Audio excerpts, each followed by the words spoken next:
At 60 years old, the body begins to fade. This is an inevitable law of nature.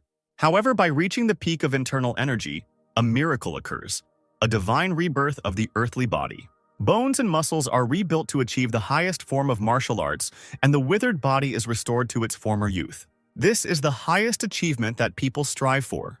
The divine sect called it divine awakening, while the shadow sect called it demonic discipline. In the divine sect, 8 people have achieved divine awakening. At the same time, 4 of the shadow sect had mastered demonic discipline. Above them were only the masters from the divine realm, whose body was immune to poison and disease. In 1,000 years, there was only one among the Murim masters. A traditional tea ceremony was taking place in one of the palaces, in which a master who had achieved divine awakening asked a stranger what a sword meant to him. He replied that it was a fine murder weapon with sharp edges. However, that is what it is. A martial art is a martial art, a sword is a sword, and morality is morality. Deep in the dungeon, a mysterious demonic ritual was taking place. Ban came there to fight the master of Crimson Awakening.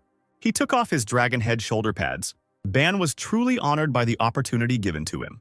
A master who was highly skilled in swordsmanship could assess the situation even with his eyes closed.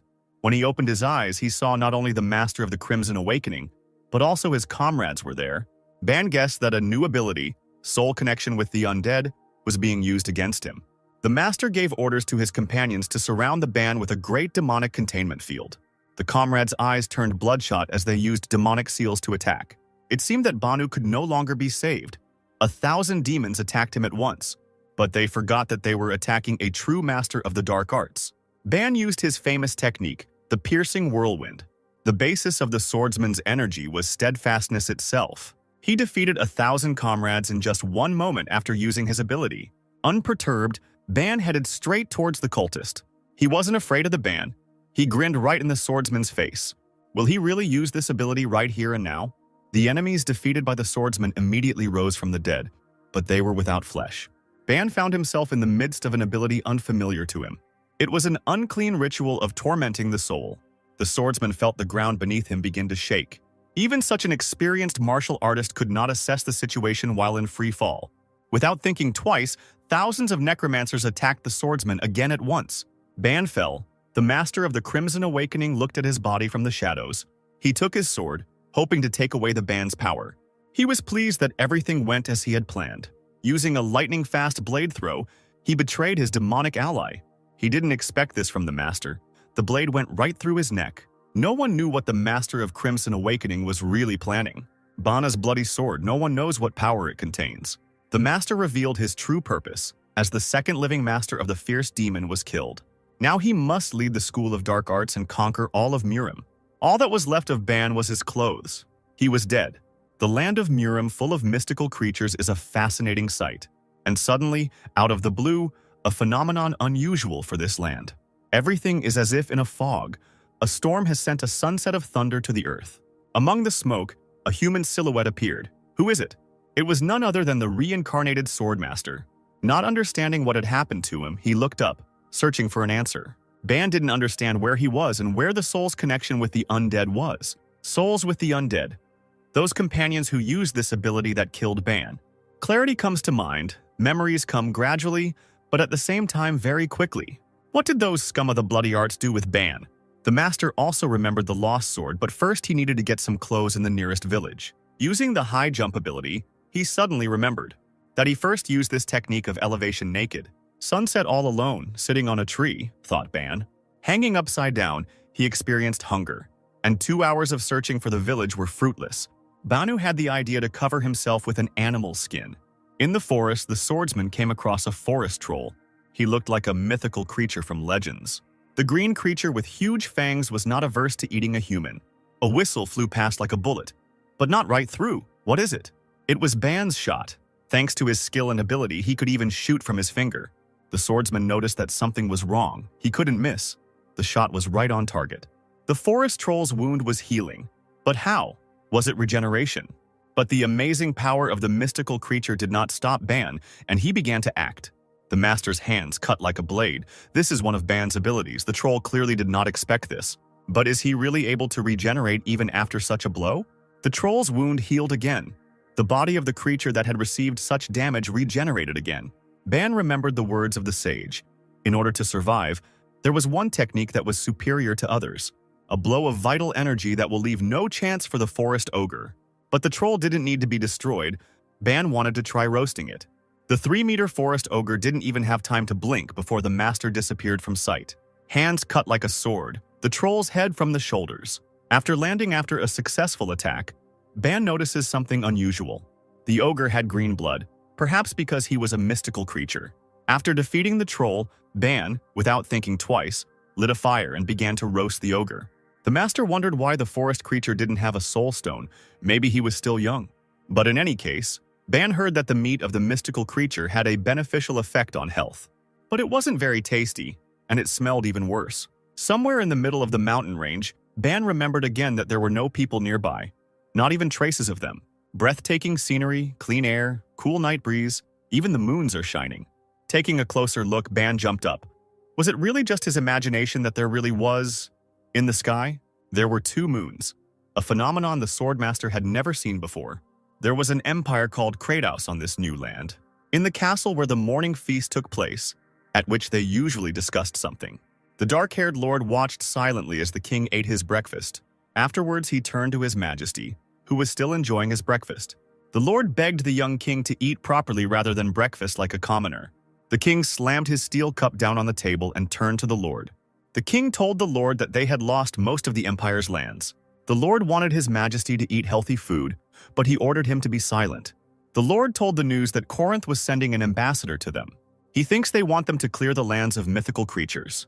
The young master thought about the lord's words and wanted to find his own benefit in this proposal. After all, his army was seasoned in battle, and the military skill of the previous emperor was hidden by his own suicide. The young emperor spoke so rudely that he almost broke the table. His Majesty Frank von Great considered such options to kindle the fire for future revenge. After 2 days of wandering, Bana, while walking through the forest, came across someone's house. He found it strange because he had never seen houses like this. A black and white guard dog ran out towards the master of the dark arts. But the puppy did not attack him, but only stepped on Ban's leg with his paw. The dog barked, which apparently confused the residents of the forest house. Ban didn't expect to see anyone. A little girl came out of the house and saw a stranger next to her faithful friend. The blue-eyed girl asked the stranger who he was and what he was doing here. Ban was confused. The first thing he thought was whether she could pose a danger to him. The master of the dark arts did not understand a word the little girl said, but she in turn noticed that he was wearing clothes made from a mythical creature. The girl's mother ran out after her, thinking that her child was in danger. Ban immediately wanted to apologize, but remembered that they would not understand a word he said. The mother said that they had nothing for him, and if he was planning something bad, she threatened the stranger that her husband and son would soon return home. Ban, who had picked up the dog, stood there thinking that they didn't look like the pale-skinned ones from his past world. The girl in turn told her mother that he didn't look like a villain. The master of the dark arts pointed his finger at the mother, and the woman, confused, also pointed her finger at herself. Then Ban pointed with both hands at his clothes.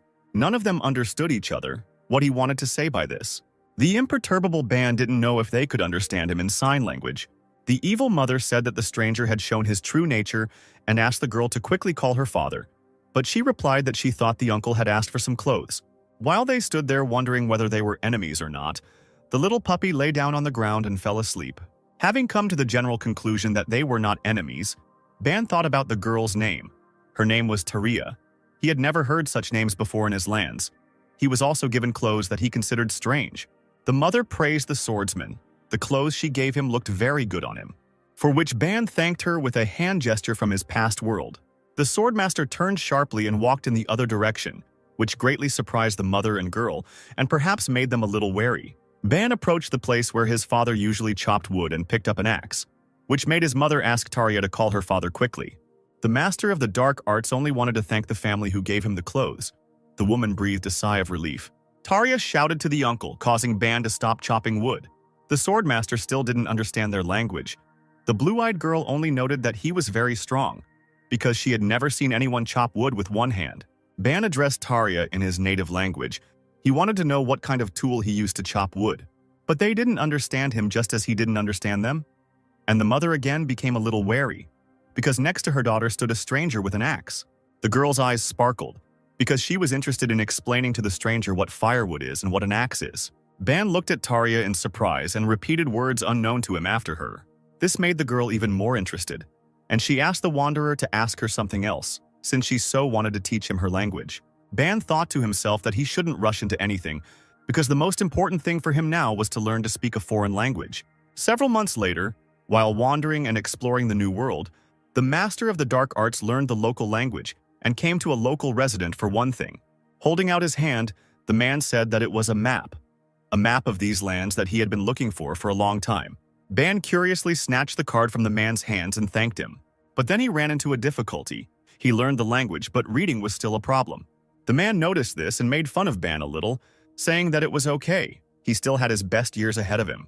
To which the master of the dark arts lied a little, saying that he understood well what was written there. The man encouraged Ban, because it seemed like only yesterday the swordsman was diligently gesturing to explain what he wanted. Ban replied that it was all thanks to Mr. Blair's family, because the blue-eyed girl could not get enough of talking to him.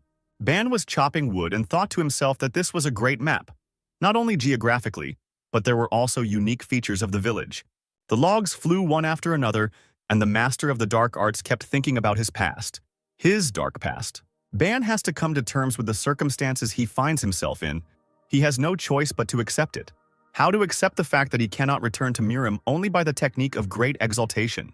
Even while thinking, he mechanically continued chopping wood, one of which almost hit Tarja, who came too close. Ban told the girl that it was dangerous here.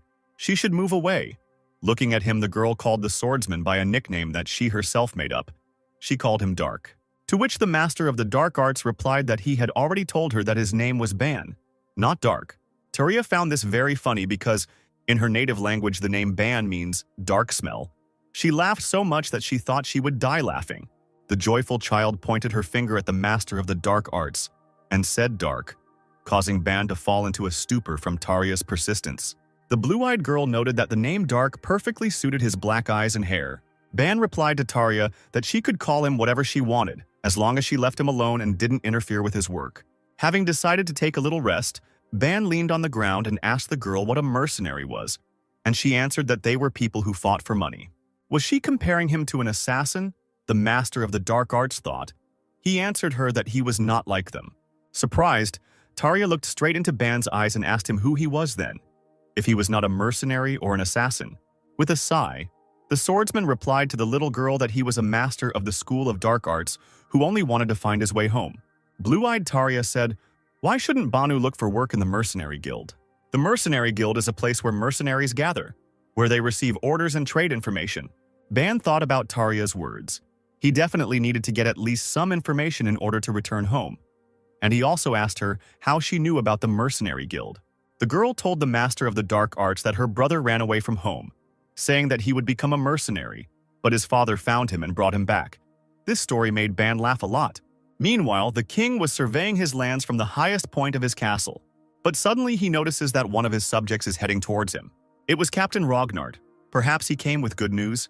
He asked the king not to worry. The young ruler replied that he could not calm down, because he needed to send 2,000 palace maids to meet the needs of the Corinte. He bit his lip very hard without even noticing what was said, because these were his people. The captain replied that all they could do was increase their fighting strength to counter the Corinth, and that the king's anxiety would only increase if the ruler thought about such mundane problems as this. The emperor got angry and asked Rognard if the maids were ready to leave. The captain replied that they would be delivered to Corinth in a week. It is worth remembering that there was also a case when Corinth kidnapped the maids 10 years ago and demanded new ones. The captain asked the king to be calm, because he would be leading the escort. Looking to the side, the emperor and Rognard noticed a silhouette walking towards them. It was Lord Tozier. They were wondering what news he came with. Bowing his head down, the lord said that he had failed the task given to him. The emperor noted that this was the 5th time the lord had failed to complete his task, and also asked if there was any use in the Anfiros journal. The Anfiros journal contains no information about the past Axion, only a little about its research. The kingdom knows the theory, but they can't do detailed experiments yet. However, the lord said that 90% of the theory was already ready. He would do his best to fill in the missing 10% of information. Turning to the emperor, the lord begged to give him a little more time to study, to which the king replied that he would give him one last chance. The king's eyes still burn with hope that with the help of this artifact, he will be able to provide a better life for his empire. For Mr. Blair's family, the news was not so good, Ban decided to leave. The mother and children were very saddened by this event because they had become so close lately. Extending his hand to shake hands with the head of the family, the master of the dark arts jokingly apologized for being a burden all this time. To which Mr. Blair replied to Ban that he was mistaken. He had become part of their family, and he could always return no matter what happened. To which the master of the dark arts replied that he had learned the culture of this world, and it had brought him great benefit.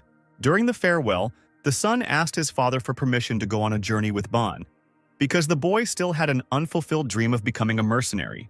To which the head of the family threatened the boy that if he ran away again, he would get twice as much as before. To which the boy replied that he was missing the best chance in life to become not a simple farmer but a mercenary. Ban, who got down on one knee, did not forget to say goodbye to his noticeably grown four-legged friend, who even shed his stingy dog tear in farewell. A small blue-eyed girl walked up to the swordsman and grabbed his clothes with one hand, sadness in her eyes. Taria said that her beloved Dark would regret leaving, because if he stayed and waited a few more years, he would have a lovely bride. It seemed that Ban had never been so embarrassed in his life as he was after what the little blue-eyed girl said. The master of the dark arts told her that, unfortunately, their age difference was too big, and he also didn't want to be beaten by her father. Ban finally said that he didn't know if they would meet again, but he would never forget her. After all, Taria was the one who gave the swordsman his name, Dark. The master of the dark arts patted the little blue-eyed girl on the head, and she in turn burst into tears from the grief of the upcoming separation. The head of the family and the mother with the dog silently watched as one of the family members left. The four-legged one even somehow waved a handkerchief to his departing friend. There is no way back, Ban thought to himself, and began to walk away slowly but confidently. The dog barked at the top of his voice. The children waved their hands and shouted after their departing friend. The head of the family and the mother froze in place and silently looked at their departing, one might say, son.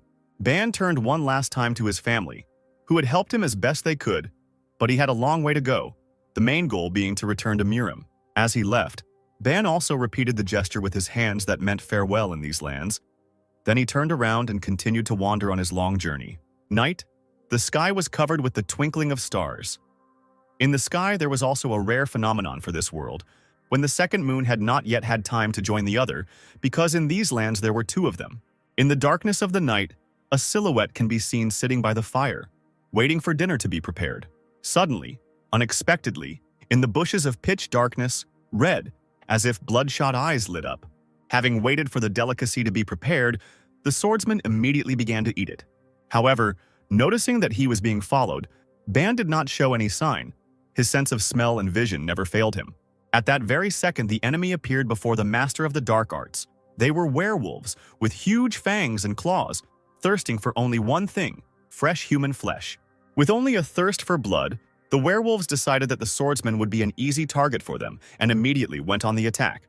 Ban was prepared for anything, but he clearly did not expect such speed from the mystical creature.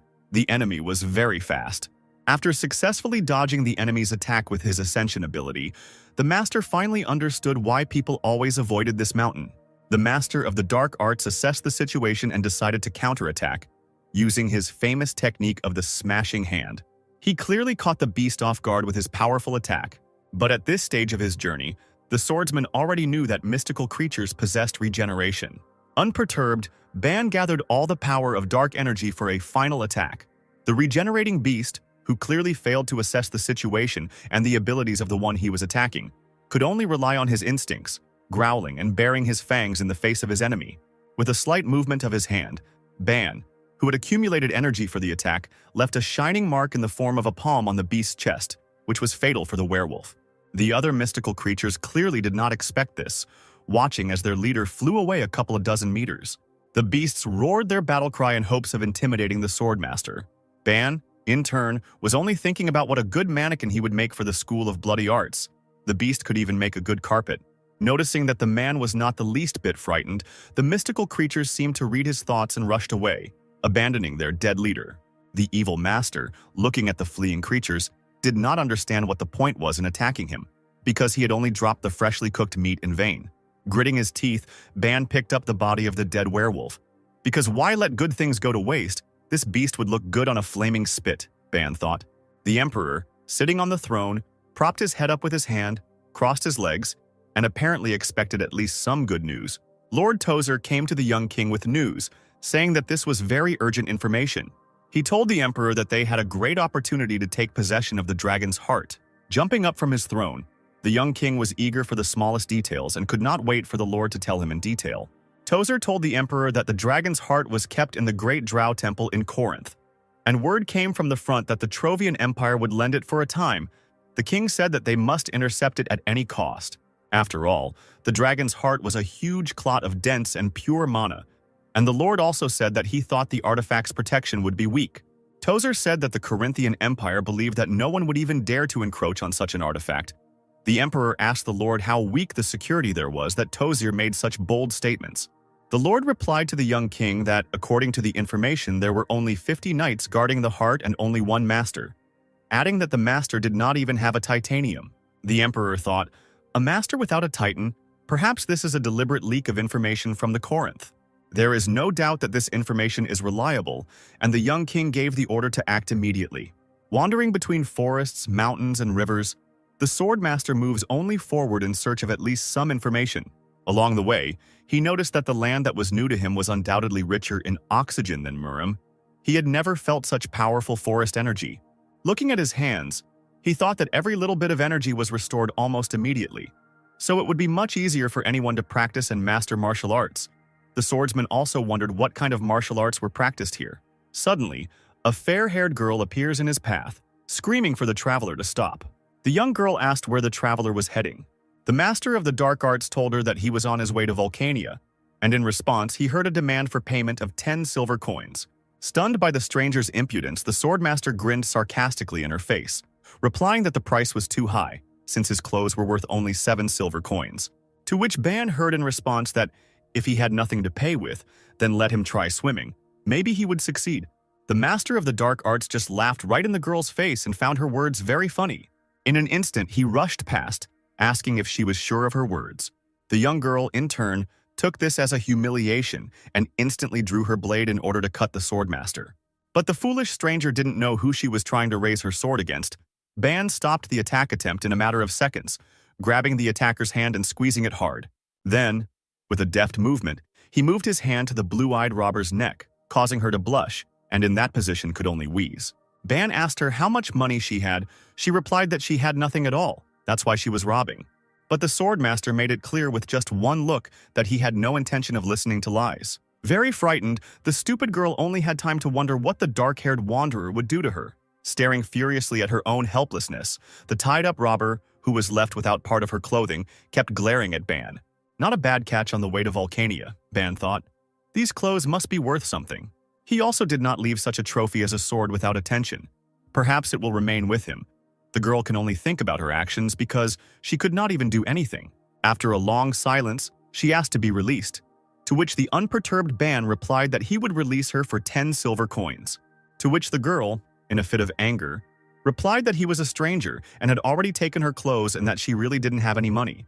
The master of the dark arts decided to check if the girl was lying to him. He lifted her up with one hand, starting to shake her, trying to hear the ringing of coins. But in fact, she didn't have any money. To which the unwavering Ban replied that since there were no coins, they would have to swim. The robber's eyes widened in fear. With one left hand, the swordsman threw her straight into the bay. The girl in turn screamed very loudly, threatening with the promise that someday they would meet again and that this meeting would be fatal for the master of the dark arts. In response to cries of violence, Ban merely waved goodbye. Further action will take place in the city of Volcano, where, in one of the local pubs, the wanderer idolized the local alcohol. Suddenly, he overheard a conversation at a nearby table about an unknown place through which the path to Chainan lies. With one glance, Ban analyzed that these were seemingly ordinary people who were also drinking fresh, tasty ale. One of them told Mede that she looked as if she had never been to these lands, and that it would be much faster to go through the gate. The red-haired girl in turn replied that there was a dragon's lair there, a very strong dragon.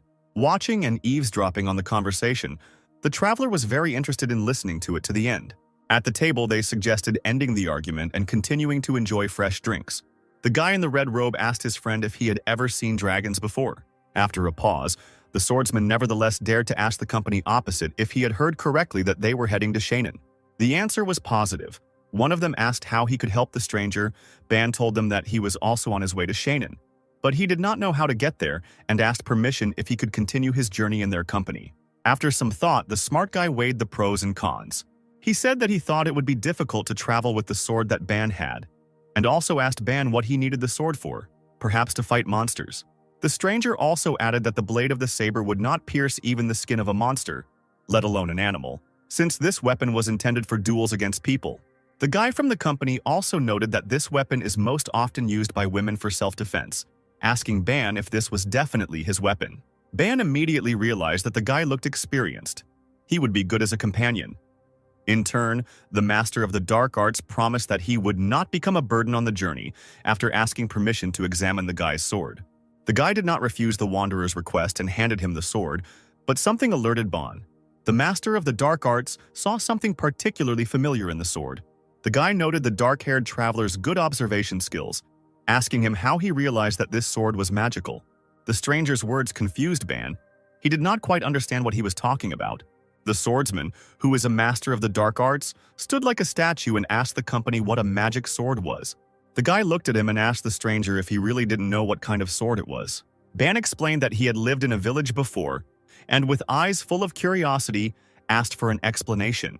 The answer was as simple as possible, because it is a weapon that can use spells. Supplementing the answer, the guy also told that it can be used exclusively for spells with which the sword was enchanted, and it also absorbs a large amount of mana. But this is a huge privilege for using magic alone. Ban looked at the narrator with genuine surprise and asked what mana was then. Another participant of the feast joined the conversation, shouting about how it is possible not to know what mana is, and also not to know the basics of this world. Ban was surprised, realizing that these basics are the usual standard knowledge of this world. The master of the dark arts may have looked like a fool in this situation, but he couldn't do anything about it. He repeated that until recently he lived in the village, hoping that the unknown would be explained to him. The second guy who got into the conversation was named Gaston. He asked in which village the wanderer lived. Ban told him that the village was located behind the Trebark Mountain, which made the green-haired boy give in to surprise. Both guys assumed that the wanderer was not lying to them. If he really lived in such a deserted area, then his ignorance was not surprising, and a request was also made to Gaston to explain the basics to the traveler. Gaston, his eyes wide, began to explain that mana is the source of energy that drives this world. Every living being has it to some degree. Just as an experienced warrior stores as much mana as possible in his body, a wizard can use his body as a storage to absorb the mana around him and turn it into a spell. Gaston explains that a normal person using the mana needed to live can die. Also pointing to the blade, he said that the magic sword allows the use of magic, but if used by normal people, the blade will absorb too much mana, and this will become a problem. Absorbing the knowledge, Ban thought to himself that if the mana in this world was the chi energy he was using, now he understood why the blade absorbed a bit of it when he picked it up. There was also a dialogue in which Ban noted that the blade looked quite light despite its size, to which he received the answer that it had an automatic spell that would not have to be cast over and over again. But the most important thing is that these are manual spells. The guy extended his hand with the magic sword Banu, offering to try to cast the spell Fireblade. Taking the blade in his hands, Ban cast the spell the guy had said. The master of dark arts was amazed beyond measure. The sword instantly became red-hot. It was something incredible, Ban thought. Just a little energy for such an effect and without knowledge of solar arts. The surprised master of the dark arts wondered if he could use other spells. The guy replied that the sword has a power shield that allows you to block arrows. Also, the blade is not expensive, but very useful. Ban's sense of smell is second to none. He sensed danger at the moment, recognizing that an arrow was flying at him. The unperturbed swordsman decided to test his new knowledge and skills by actually using the force shield spell. The blade seemed to howl, surrounding Ban with an energy shield. No one had time to understand what had actually happened. The wanderer cast a spell, and out of nowhere an arrow flew in and broke on the shield. The shooter exhaled. He couldn't understand what went wrong. The shot was right on target. Ban noted that the blade is very effective, asking the company if the sword has offensive magic. The guy told the wanderer that he needed to point the sword at the target and cast the fireball spell. At the same second, the Ban, having received the information, cast a fireball spell, pointing the blade in the direction where the potential shooter was located. The spell was so destructive it was a high concentration of energy. The dark scarlet color darkened the room, then flew out the window. Everyone in the pub was shocked by what was happening. There were so many questions and so few answers. The spell flew straight towards the attacker. Ban really caught him off guard. There was a powerful explosion not far from the pub, but it was unclear whether Ban had missed. Apparently, the shooter was having a lucky day. The dark arts master thought to himself that this blade would be revered as a gift from heaven in the Murima world. But was it really a common thing here? The others were watching the fleeing shooter at this time. The comrades whispered among themselves. Gaston told Narek that he couldn't even imagine how much mana it would take to create such a powerful fireball. Narek in turn whispered that he had never created such a destructive fireball in his life. During all the events, a girl appeared before the ban, introducing herself as Maneria. She also noted that she is a servant of the goddess of the earth Karis. Ban introduced himself with a name that was not familiar to him. He said that his name was Dark. She in turn noted that the arrow apparently was intended for him. The traveler replied that he was not sure who or why, but only one face came to mind. And he added with a grin that he did not remember doing anything bad recently that would make someone come for him. Maneria suggested that the arrow could have been intended for the fair-haired Mikkel, who asked her in surprise why she had decided so. The girl added that if she had rushed past Dark and flown straight, then the target would have been Mikkel instead of the Wanderer. The blonde guy said that he could think of too many people who could do it. Other comrades suggested catching up with the shooter, since he wouldn't run far with a wounded leg. But one of them suggested that the attacker could be a member of the Thieves' Guild, which could become a real problem for them. Narek, as it turned out, was the most important one in the group, so they turned to him for an order, and he, in turn, suggested going on a journey right now. The red-haired girl stopped the boss, because Mikkel had a good reason to be late before leaving for Shannon. He had not finished his drink yet. The girl took on the role of commander for a moment and ordered everyone to hurry up with the ale and move out immediately. Mikhail suggested that if the attacker was from the Thieves' Guild, then this pub might be in danger. They could be surrounded at any moment. Narek gave the final order to prepare for the sortie and departure on the journey, bypassing any possible threat, and also ordered everyone to make sure they were properly armed. Ban, aka Dark. By coincidence, he got a horse nicknamed Black Death. He followed everyone, because his companions knew the way. And so the group, consisting of the new comrades of the Master of the Dark Arts, set off on an adventure. On the way, Dark turned to Gaston, remembering his words that Gaston does not know how to use a sword because he is a wizard, so why is he so well armed? The comrade replied that it was all to hide the fact that he was a wizard, and in any case, wizards were always a primary target. Ban grinned and replied that he understood what Gaston was talking about. On the way, Narek turned to Dark, recalling his words that he was 25 years old, adding that Ban was much younger. The leader thought that the swordsman was the same age as Jaime and Raven. Dark replied that he heard that a lot, thinking to himself that if he said he was over 70 years old, he would most likely look like a psycho. Narek assumed that hunting monsters in the Treybark Mountains was quite profitable. For the first time, he sees a novice traveler who bought a horse. Following the route indicated by the boss, Dark and his comrades passed by the Imperial Knights. At that moment, the Narek ordered his horse to be quieter, because the clatter of the ungulates made his horse nervous. Dark, in turn, did not miss the moment and managed to take a good look at the knights. The Master of the Dark Arts noted the soldiers' good equipment. Having passed by a column of warriors, the Narek told the Dark that they were Baron Asmon, the son of the Baron and the Master. The swordsman also wondered who the Masters were. Mikhail, who picked up the conversation, said that Masters are those who have mastered the flow of mana, adding that even in Corinta, the strongest empire, there are less than 1,000 of them, and in such a small empire as Trovia, there are only 34. Dark's interest knew no bounds as to whether these masters were really that good. Mikhail told him that out of those 50 warriors, Baron Asmon was the only master, and that this master could easily defeat the other 49 knights. Dark, who continued on his way, riding on the Black Death, did not understand anything from the story of the fair-haired Mikhail. Turning around in search of answers, the Master of the Dark Arts only looked contemptuously at the warriors' backs. Knights? These third-rate ones weren't even close to Dark's morning warm-up, so what's so good about them? The swordsman asked himself an unanswerable question. Night fell in the lands new to the Master of the Dark Arts, and the company began preparing dinner. Maneria began to pour out the soup strewn with various delicacies. Perhaps in the future they will be able to become not only comrades but also real friends, who knows? But for now, the whole team is content with dinner. But Narek and Mikhail are in no hurry. They are discussing something on the side. The fair-haired man began the dialogue by saying that if the shooter really was from the Thieves' Guild, then they should set up an ambush right here. The leader replied that it would be more difficult for them to attack them further from the city. Continuing the dialogue, Narek noted that if the enemies did come, then today, starting from tomorrow, the leader planned to turn off the main road, but they would run into monsters. Their dialogue was interrupted by MANHWA, who called them to dinner. The thicket of the forest looks like an ideal shelter, but at the same time a very vulnerable location. A pair of legs hung from the tree trunk, and surprisingly, certain areas of the forest were well lit. Sitting on the tree was a green-eyed elf with a bow on her back. She was asking the strangers what exactly their enemy looked like. The blonde girl explained that the enemy had long black hair and was a little over 20 years old, dressed exclusively in traveler's clothes, without armor. Could this really be the robber that Dark threw into the bay? Suddenly, the elf was able to determine the approximate location of the target with her own eyes. It was possible that she could see something that others could not. Perhaps it was her combat skills. She was able to determine that the distance to the target was about 400 meters. Could this really be the man the blonde robber told her about? The elf wondered. Darka's instincts never failed him. It was as if he saw her too. Perhaps they even crossed eyes. The elf thought the same thing. Or perhaps it just seemed that way to her. She looked down at her comrades, who had previously described Dark's skills as incredible.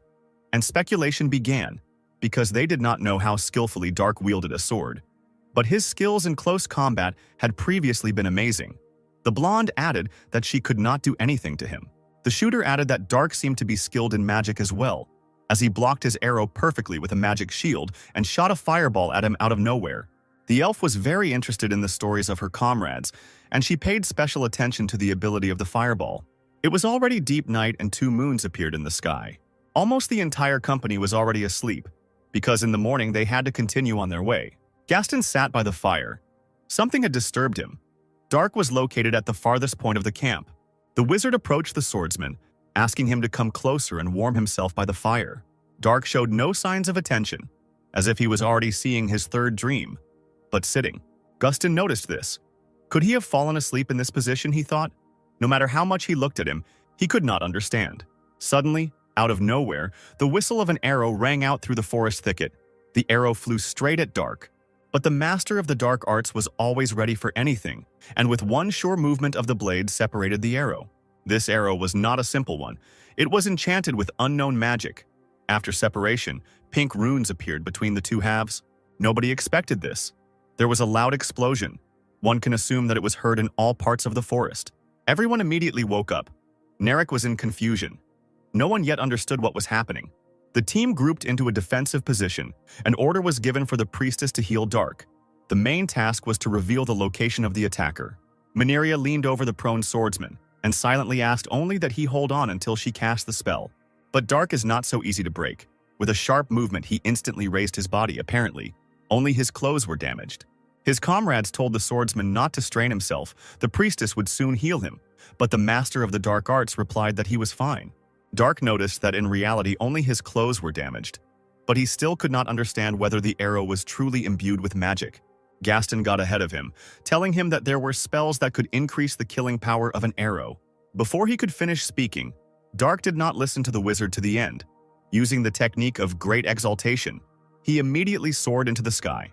The elf saw the enemy approaching. She was so amazed by his devilish speed that she could not even determine the course of her further actions. Directed only forward, Dark did not care what danger might await him. In his opinion, his combat experience was enough to defeat any enemy. The elf decided not to wait until the enemy came close. She decided to shoot another arrow after him. But Dark was prepared for anything. He used the illusionary art of the rising sword. It was a technique that only the masters of the dark school of arts possessed. The swordsman aimed his blade straight at the enemy's magically imbued arrow. There was an explosion, the destructive power of which exceeded the first one. Most likely, this explosion was heard not only in the forest, but also in the nearest cities. The elf did not understand whether she had reached her goal, whether she had managed to defeat her enemy. Suddenly, Dark caught her off guard, pointing his blade straight at her, looking like he had no intention of playing her games anymore. The elf, clearly trained in quite a few techniques, could do nothing to counter Dark's approaching speed. One moment and he will be at his destination. Dark didn't chop her into small pieces, but with a powerful blow of his fist, thanks to his internal energy, he sent the elf into a deep sleep. Thanks to the technique of instantly assessing the situation, the master of the dark arts noticed that the enemy was not alone. Using his ability, he instantly directed a powerful stream of energy directly at the enemy who was below him. The second enemy fell very quickly, but apparently Dark calculated the amount of energy so as not to kill the enemy, but to neutralize it. Suddenly, a third enemy appears. A guy whose crossbow was pointed straight at the master of the dark arts. The enemy fired a shot from the crossbow in the hopes that he could finish off the swordsman. But with just one movement of the hand, the arrow, into which all the shooter's hope had been invested, was caught. Confused, the robber had nowhere to go. He could not match the devilish speed of the Dark. Swinging his blade, the Dark Arts Master was about to make his final attack. Swinging his blade, Dark was surprised that his opponent was able to dodge his incredibly fast strike. The enemy had no choice but to fall to his knees and hope for the best. The Master approached him and began to examine him closely. Dark began to take off his clothes, figuring that since they had ruined his attire, they should pay with their own. The Master stopped at nothing. He even began to take off his opponent's pants. The guy in turn resisted, but he saw the grin of death, and it was as if there was no resistance, after which the guy screamed at the top of his lungs, hoping that at least someone would come to his aid. The scream reached the camp with his comrades. They were completely unaware of what was happening on the other side of the forest. Dark, who had changed his clothes, began to interrogate the attacker about the reason for their attack, since he had not done anything bad to them. The bound but alive opponents were in no hurry to answer the swordsman's question. Most likely, they were hatching a plan on how to get out and try their luck again in defeating the master of the dark arts. The elf asked Dark a question, the essence of which was what the devilish thing the swordsman had done to the guy with the crossbow that made him scream so loudly throughout the forest. The master of the dark arts replied that he hadn't done anything to him. He had simply passed out from fear. It was so pathetic on the guy's part that Dark only looked at him for a second, feeling disgust. Jokes aside, Dark was serious. He began to ask the girls why they attacked him, offering to answer nicely. Otherwise, he would make them beg him to kill them as soon as possible. The little blonde girl, gritting her teeth furiously, answered the swordsman that they attacked him because he attacked a member of the Vulcanian Thieves Guild and robbed her without even the Thieves Guild's knowledge. To the rage of the pretty robber, the Dark responded calmly that he had always felt safe from the very beginning, that he was safe and sound, and that a gang like them would never be a threat to him. He added that if this was indeed the true reason for the attack, then there was no point in him killing them, to which the robber was very surprised. The elf, defeated with one hand, looked at Dark brazenly and said that he was too self-confident, since he was not afraid of the Thieves Guild, which had a certain power in certain parts of the land. The master of the dark arts thought about what the elf had said. Indeed, he thought, if he left them alive, they would try to find him again to kill him. With just one look at the two tied-up girls, he made it clear that he might have changed his mind about their future fate, which made them squeal throughout the forest, shouting what he was going to do with them. To their question, Dark, grinning maliciously, replied that even he himself could not know what he would get into his head to do with them. Ban spared the thieves, taking not their lives, but their clothes. But even with this outcome of the circumstances, the robbers were not happy, threatening Dark with reprisals. He answered them that he hoped that next time they would be dressed in something more expensive than pants, and also adding that if they continued to threaten him, he would take his underwear too, after which the robbers instantly fell silent, because what would it be like for them to be left in the depths of the forest, tied up, without panties? Dark also took the horses and headed towards his camp, but the green-eyed girl still could not calm down, saying to herself that she would definitely kill the swordsman someday.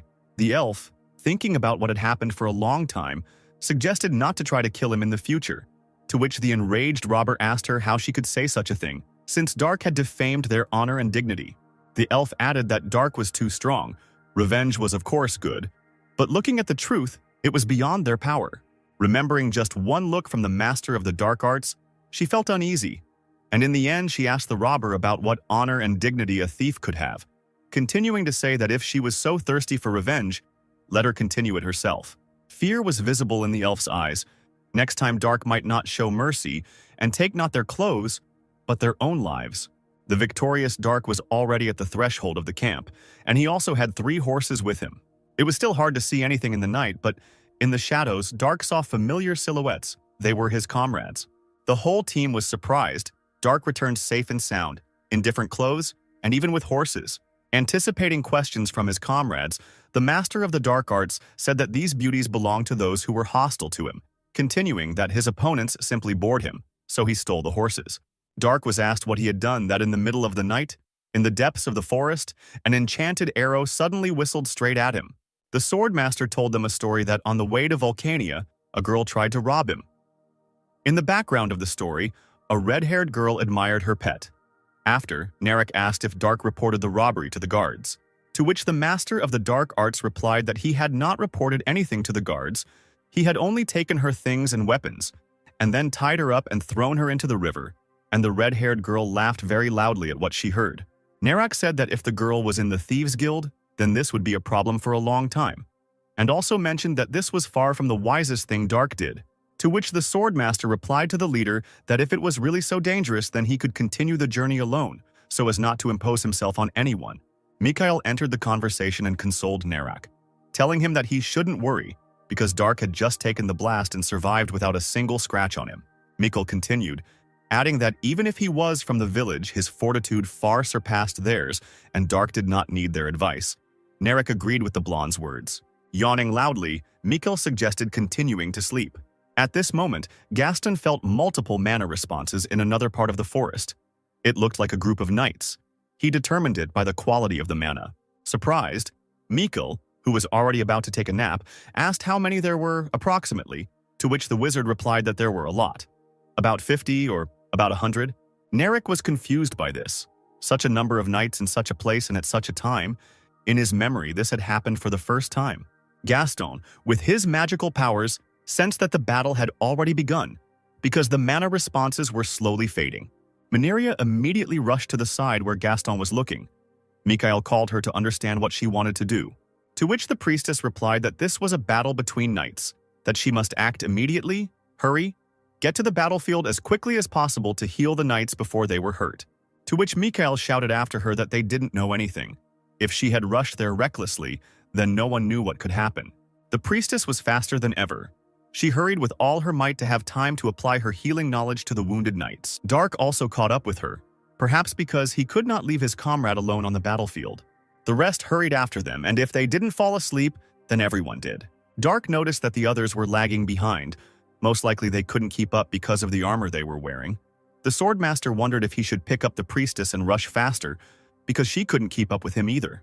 The master of the dark arts immediately returned for the priestess, took her in his arms and sped up to the battlefield, focusing on the sound of the battle. The priestess fell to her knees next to the first wounded warrior she came across. Dark analyzed what was happening behind the priestess. It looked like there was no one left to heal. Kneeling next to the mountain of corpses, the priestess screamed that these were the knights of Raken and that no one was left alive. Gaston, standing in a stupor, could not understand who could have done such a thing to the valiant knights, because they were different. But the Raken warriors were good. Narek immediately assumed that killing Raken knights in the lands of Trovia was madness. Maybe it was a monster. The sounds of battle continued. The comrades noticed that they were still fighting there. They needed to hurry to help. Mineria noticed something strange while looking at the mountain of corpses and equipment. She really wasn't imagining things. Among this whole mountain of corpses, the green-eyed priestess also noticed one of the leaders of the knights. It was the dead Sir Alex Sedmion, whose eyes were filled with fear before his death. Suddenly, a silhouette appeared before the priestess. It was undoubtedly a warrior, but it was unclear what clan he was from. The warrior, standing in a blue cloak with a huge blade, looked with disdain at the young priestess. After apologizing, he said that there should be no witnesses on this battlefield and swung his huge sword at the defenseless Mineria. Narek looked straight into the eyes of the enemy who dared to swing at the girl without a weapon. His rage knew no bounds. He used advanced fireball magic to catch his opponent off guard, while the swordsman who swung at Mineria did not expect to see magic on the battlefield. The enemy quickly realized that he was dealing with a magical blade. He assumed that she was a mercenary, adding that with the appearance of travelers, their work only increased. While the swordsman was analyzing the situation, he momentarily left reality. When he came to his senses, his gaze fell on the wizard. It was Gaston who could not just sit back and watch, but gathered his resolve and came up with a plan. The enemy knights quickly realized that there was a wizard on the battlefield and that this could very well affect the outcome of the battle. As Gaston had mentioned earlier, the order was given to attack the wizard. Narek also gave the order to protect the wizard at all costs until he gained enough mana for the colossal ability. The priestess sparkled, for bloodshed was not her method. If only she could influence anything. A light from the heavens descended upon the comrades. It was Mineria's magic. The battlefield was illuminated by her angelic holy magic. For a second, Narek thought that he would not want to fight the knights. if he did not take into account the fact that nothing could be changed because the knights were trying to kill them, and then he rushed into battle. He clashed blades with one of the enemy warriors. Mikkel, in turn, took a more defensive stance, using his shield against enemy swords. Dark, in the midst of battle, did nothing but analyze and notice that his allies were fighting much better than he expected, thinking for a second that perhaps they could figure it out themselves. But not the entire team fought on equal terms. Some were weaker. The knights did not forgive mistakes, so one of them, not missing the moment, knocked one of the allies to the ground. Looking at this, Ban realized that they couldn't cope without him. He would have to, because next to him were those comrades who accepted him into their company and started this journey together. At some point, it was Dark's turn. Two men with swords rushed at him, but if only they knew who they were attacking. The master of the dark arts never did without his natural, sometimes even frightening grin at such moments. Suddenly, the battlefield was illuminated by a light. Not the one that was angelic, thanks to the magic of the priestess. It was the light of a clap of thunder, against which Dark looked more epic than ever. Behind all of this was the wizard Gaston, who had finally accumulated enough mana to use the terrifying thunder and lightning technique. All the enemies on the battlefield were enveloped in chain lightning. The discharge was so powerful that it made no difference whether it was a natural phenomenon or the magic of a sorcerer. Its power was astounding. The enemies hit by the divine chain, lightning didn't even have time to blink before they immediately evaporated. Gaston asked Dark to buy him the maximum amount of time. Apparently, he needed a recharge. To the wizard's request, the swordmaster replied that magicians are quite useful if they have a protector. The sorcerer can rely on him. Unaware of their own helplessness, the remaining knights continued to try to attack the master of the dark arts, but their attempts were in vain. A powerful explosion thundered. It was none other than the famous fireball ability. It was released by Gaston, who was under Dark's protection. From the outside, one could say that it was an absolute protection for the sorcerer. The knights' eyes were filled with rage, and they were driven by revenge because the battle had not lasted long, and they had already suffered heavy losses. But no matter how many times they tried to attack the master of the dark arts, each of their attempts was unsuccessful. Dark, with one light movement of his hand, pierced the enemy soldier through and through. The half-dead knight, hanging on the blade of the swordmaster, most likely did not even have time to understand anything. This was evident from his empty eyes. Perhaps, in the end, he did not even understand why he died. At that moment, when the opponents looked around and tried to understand the colossal speed with which they were suffering losses, none of them could even imagine that he was next on the death list. Thanks to the devilish speed of the master of the dark arts, he felt like a god on the battlefield. Because no one could resist him, he could easily appear behind the enemy in a matter of moments to inflict fatal damage.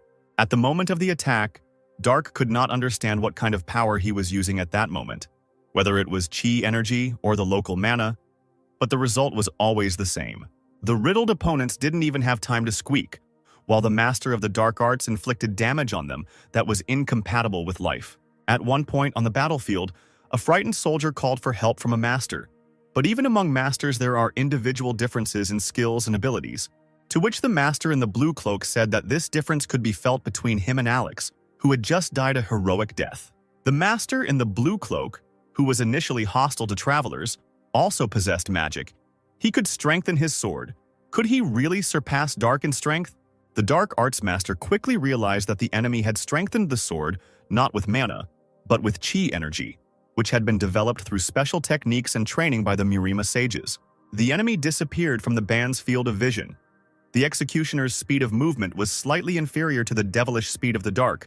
Swinging in the air, the enemy shouted that he had never heard of a master using a saber. A master of the dark arts could anticipate any action from the enemy based only on his combat experience. And of course, Dark's invincible grin to catch the enemy off guard. Or maybe he's really that confident. The enemy noticed Ban's smile while delivering his signature blow, as if a guillotine descends on a man's head, seeing no obstacles and crushing the earth. But what was the surprise of the great executioner when, after his counterattack, only a small fragment in the form of a handle and blade remained of his blade. With one sure swing of his sword, the master of the dark arts repels the enemy's attack. Is there really no one in these lands who can match his speed and strength? The second part of the executioner's blade was sticking out of a nearby tree. If this had been a busy battlefield, the scattered remains of his sword could have easily taken a couple of lives of his subjects. The Dark Arts Master, observing the opponent, thought that the executioner was about as strong as a first-class knight from the Black Death Squad. Could this really be all that the great master of this world could offer? With demonic speed, Dark used the Great Exaltation technique without any problems and stood with one foot on the master's head without him even having time to blink. The Dark Arts master couldn't help but smirk, annoyed that this was all he could do, such a huge opponent occupying a leading position in his squad. The master in the blue cloak, who realized the full gravity of what was happening, understood that his opponent was standing on his head, but he did not feel his weight. The Dark Arts master, known in the New World as Dark, used the 1,000-weight punishment technique he had learned at the demonic art school against his arrogant opponent. The other knights, one might say, witnessed the moment of execution of their master, who died in the blink of an eye. Looking at the remaining opponents with demonic eyes, Dark said that with such inferior skills and techniques, they had committed a grave sin by targeting a great master. The remaining knights didn't even have time to move before the master of the demonic school used, this time not a striking whirlwind, but a bloody hurricane of death. Dark, who had defeated the others at once, analyzed the situation on the battlefield. There were no survivors left. Everything seemed to be in order, except for Jimmy, who was the first to be knocked to the ground.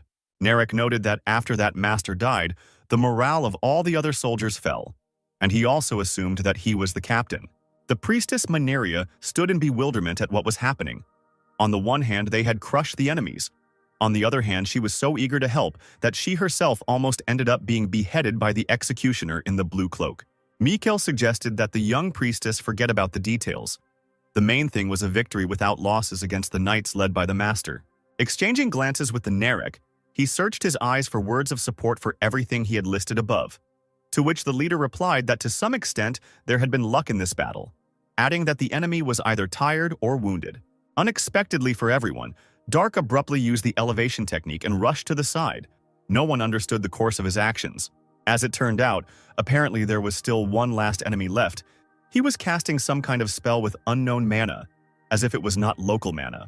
Rushing into battle, the master of the demonic school was not afraid of anything. But with sorcerers, it would be worth being careful until it becomes clear what technique the enemy is using, because Gaston distinguished himself in this battle with his skills from others and proved that jokes are bad with sorcerers. The gray-haired enemy mage raised his hand with his eyes closed, chanting incoherently. The blonde girl screamed that it was another magician. The leader of the mercenary group demanded that the sorcerer be stopped as soon as possible. The enemy wizard muttered something unintelligible. Dark's face became stern. He ran towards the enemy. The wizard summoned chain lightning by holding his palms forward. Gaston shouted at Dark to dodge. The boy snorted in response, touching the ground with his hand as he ran. He drew his sword forward. The enemy called Dark a fool. The guy used the absorption move. His sword sparkled with purple lightning, absorbing the enemy's spell. The gray-haired sorcerer's pupils narrowed in shock. Dark was impressed that the enemy could manipulate the power of lightning so freely, it reminded him of the great Emperor Lightning Blade. This meant that the opponent had reached the state of divine awakening, just like that old weirdo. Dark ran towards the gray-haired sorcerer and swung the wedge, deciding to confirm his conclusion. The enemy shouted the word warp, the ring on his hand glowing red. The guy swung his sword but missed the enemy because he was no longer there. Dark looked up, guessing that it was the ascension technique. He began to look around, searching for the enemy with his eyes, but there was nothing there except the trees he had cut down. The guy realized that Kai had also disappeared, although it seemed impossible to him. The group leader and Gaston ran up to him and nervously asked if he was okay, and he said that he was fine. The man asked in surprise how Dark managed to block the lightning magic with just a sword. The boy claimed that in this situation, he should be the one asking the questions, and asked, pointing at the empty space with his sword, how the enemy managed to disappear, since this was impossible even with full mastery of the ascension technique. The man clarified whether he meant warp. Gaston explained that warp was a spell that transported the user through space. Wizards of that level usually acted alone, which is why the mage was so prepared. Dark clarified whether the enemy was prepared. He remembered the glow of the ring on the enemy sorcerer's hand. The guy assumed that this thing was the mentioned preparation. Gaston agreed with his assumption. Warp is a 4th-level magic. Without an enchanted item, it will not be possible to quickly use this spell. Dark asked if his interlocutor, who was a wizard, could use this spell. He was confused by the question. He was only a 3rd-level mage. Gaston found it strange that Dark was concerned about this topic. The guy thought that it might be related to the bloody blood arts that the villains used to get rid of him by moving him to this world. Dark wanted to know more about this magic. Gaston suggested going to the academy in Shannon, although this institution is limited by royal privileges, but he has acquaintances there. Dark agreed with the magician's proposal and asked how long the journey would take if they were in a hurry. Gaston noticed that this was really important to his interlocutor and said that the journey would take a week if he hurried. A cry calling everyone interrupted their conversation and made them turn towards the sound. The red carriage standing in the middle of this forest had no horses. The face of the fair-haired and brown-eyed girl did not express any emotions, and her empty gaze looked ahead. She sat in the carriage behind the closed door, her hands folded on her knees. The company of mercenaries discussed this. There was no place for a lonely girl here, even though she was cute. Dark's gaze was gloomy. Media declared that this girl was not ordinary, since she was accompanied by 50 knights, and asked the child if she could stand up. Jimmy suggested that the girl might have been with the knights the mercenaries had defeated, but their leader didn't think so. He said that they had no reason to ambush the Raken knights to kidnap this girl, and even if they did, this child could not be ignored, because she had seen it all. The priestess asked Media to stop when she was helping a child out of the carriage, suggesting that there might be something wrong with the child. The blonde girl placed her hand on the girl's head. She closed her eyes, listening to her feelings. The priestess immediately opened her eyes, as she was shocked by the fact that the memories of the child she found were sealed. Gaston asked permission to also check the child's memories. He also put his hand on the girl's head and closed her eyes. It turned out that various high-level spells were placed on the girl's memory, which were tightly intertwined with each other, so the magician could not remove this seal on his own. Media panicked, thinking that this child was accompanied by the knights they had slain. Mikhail doubted her words. He believed that the Raken knights were escorting the carriage, and the other knights were targeting it because there was something important inside. This important something could well have been connected with the silent child. Jimmy asked if they should report this to the authorities, which angered Dark, but Gaston noted that it would be too difficult and time-consuming. Jimmy asked the magician again. He explained that if it was really important, then the mercenaries would be exposed as criminals, especially if this child was in such a state. Then even if their team was not accused of what happened, they would be interrogated for a very long time. The leader said that they couldn't leave the girl alone in the forest, so they would have to protect her until the situation became clear. Dark asked if they could just give her to the Raken knights. The boy believed that if the child was connected to the knights, then it would be better to give her to them, since he did not understand why they would care about this child. The man realized that Dark didn't like the girl, and he was right, because the guy thought that this pathetic child with amnesia would delay them. The mercenary leader explained that the knights would still ask about this girl, even if they were given an honest answer. Dark walked past the man. He stared silently at the girl, standing in front of her. The guy suddenly grabbed the child by her clothes and lifted her up as if she were some kind of object. He thought he could leave the girl with the Raken knights when no one was looking, and asked to name a suitable place for this. An indignant Media snatched the child from his hands, not encouraging his behavior. The team leader understood that Dark didn't want to waste time, but he knew that he wouldn't be able to do anything with magic. The guy asked him, confused, what he meant. There is a magic called Earth Magic. It shows what happened in a specific area. With this spell, you can clearly see what happened. Dark did not understand the information he heard. Gaston explained that even if he went to the designated place and left the child there, the knight's magician would be able to see everything with the help of a spell. Dark realized that he absolutely did not understand all this magical stuff. He asked if there was any point in killing at all if magic would show everything that had happened here, but the wizard explained that although this was indeed the case, mana did not remain on the earth for more than a day, which is why the mercenaries checked for traces of mana every morning. Dark grunted sullenly, absorbing the information. Gaston said that the fact that the guy didn't know this was completely normal. The main thing that is needed for earth magic is traces of mana. If the mana has evaporated, then it will not be possible to find traces. After this, the spell will show nothing, and the knights will see nothing. The priestess said that Dark's method was a little different. After all, leaving a child unattended will make it difficult for her not to be found the next day. The guy looked down sullenly, after which he turned his gaze to the girl. She was frightened by his gaze, so the child hid behind Media's back. The girl asked if Dark was ashamed and asked him not to behave like that. The girl looked warily from behind Media. Dark answered her silently with his gaze. The girl grabbed onto someone else's cloak. Dark snorted, turning away from the child. The red carriage remained empty in this forest. At this time, other events were taking place in the high tower. The already familiar gray-haired magician informed his teacher that he had succeeded. The black-bearded man sighed with satisfaction, but the expression on his face quickly turned to doubt. His student had too gloomy a face for one who had succeeded in this matter. The Grey Magician reported that Lord Carosa was killed. The confused teacher asked if Alex Sidmion was that strong. It turned out that Carosa dealt with Sidmion without any problems. But then more people arrived and killed the master. The magician was the only one who managed to escape. The black-bearded man suggested that if the thing was truly that important, Corinth should have left extra guards, and wondered if the sorcerer had left any traces. The magician wasn't sure about the tracks, but he was sure that no evidence had been left behind. Since they had deviated greatly from the original plan, the teacher said that this often happens. He praised the student's work and told him to rest. The door of the room closed, and the black-bearded man was left alone. They finally managed to move one step forward in their revenge, but they lost their experienced soldiers and masters. The man looked up, turning to the Lord God. He asked him not to abandon the people of Kratos and their great emperor. The roofs of Shannon's houses were painted a pleasant bright orange. Media, who was with her group in the hotel, shouted that 2 whole weeks had passed. During all this time, Dark never once took care of the girl. The red-haired girl believed that there should be a limit to ignoring the guy, because branches and leaves scratched the child's face when she sat on the horse. Media called him mean, asking what the girl did wrong. Dark asked Gaston, who was sitting next to him, how long their journey would take without this child, and received the answer that, if they hurried, about a week. The guy said he doesn't like traveling with extra luggage like this child, especially if that luggage delays him along the way. Moreover, Dark was not angry at the girl but only ignored her, so he did not understand what the problem was, and the red-haired girl irritably slammed her mug on the table.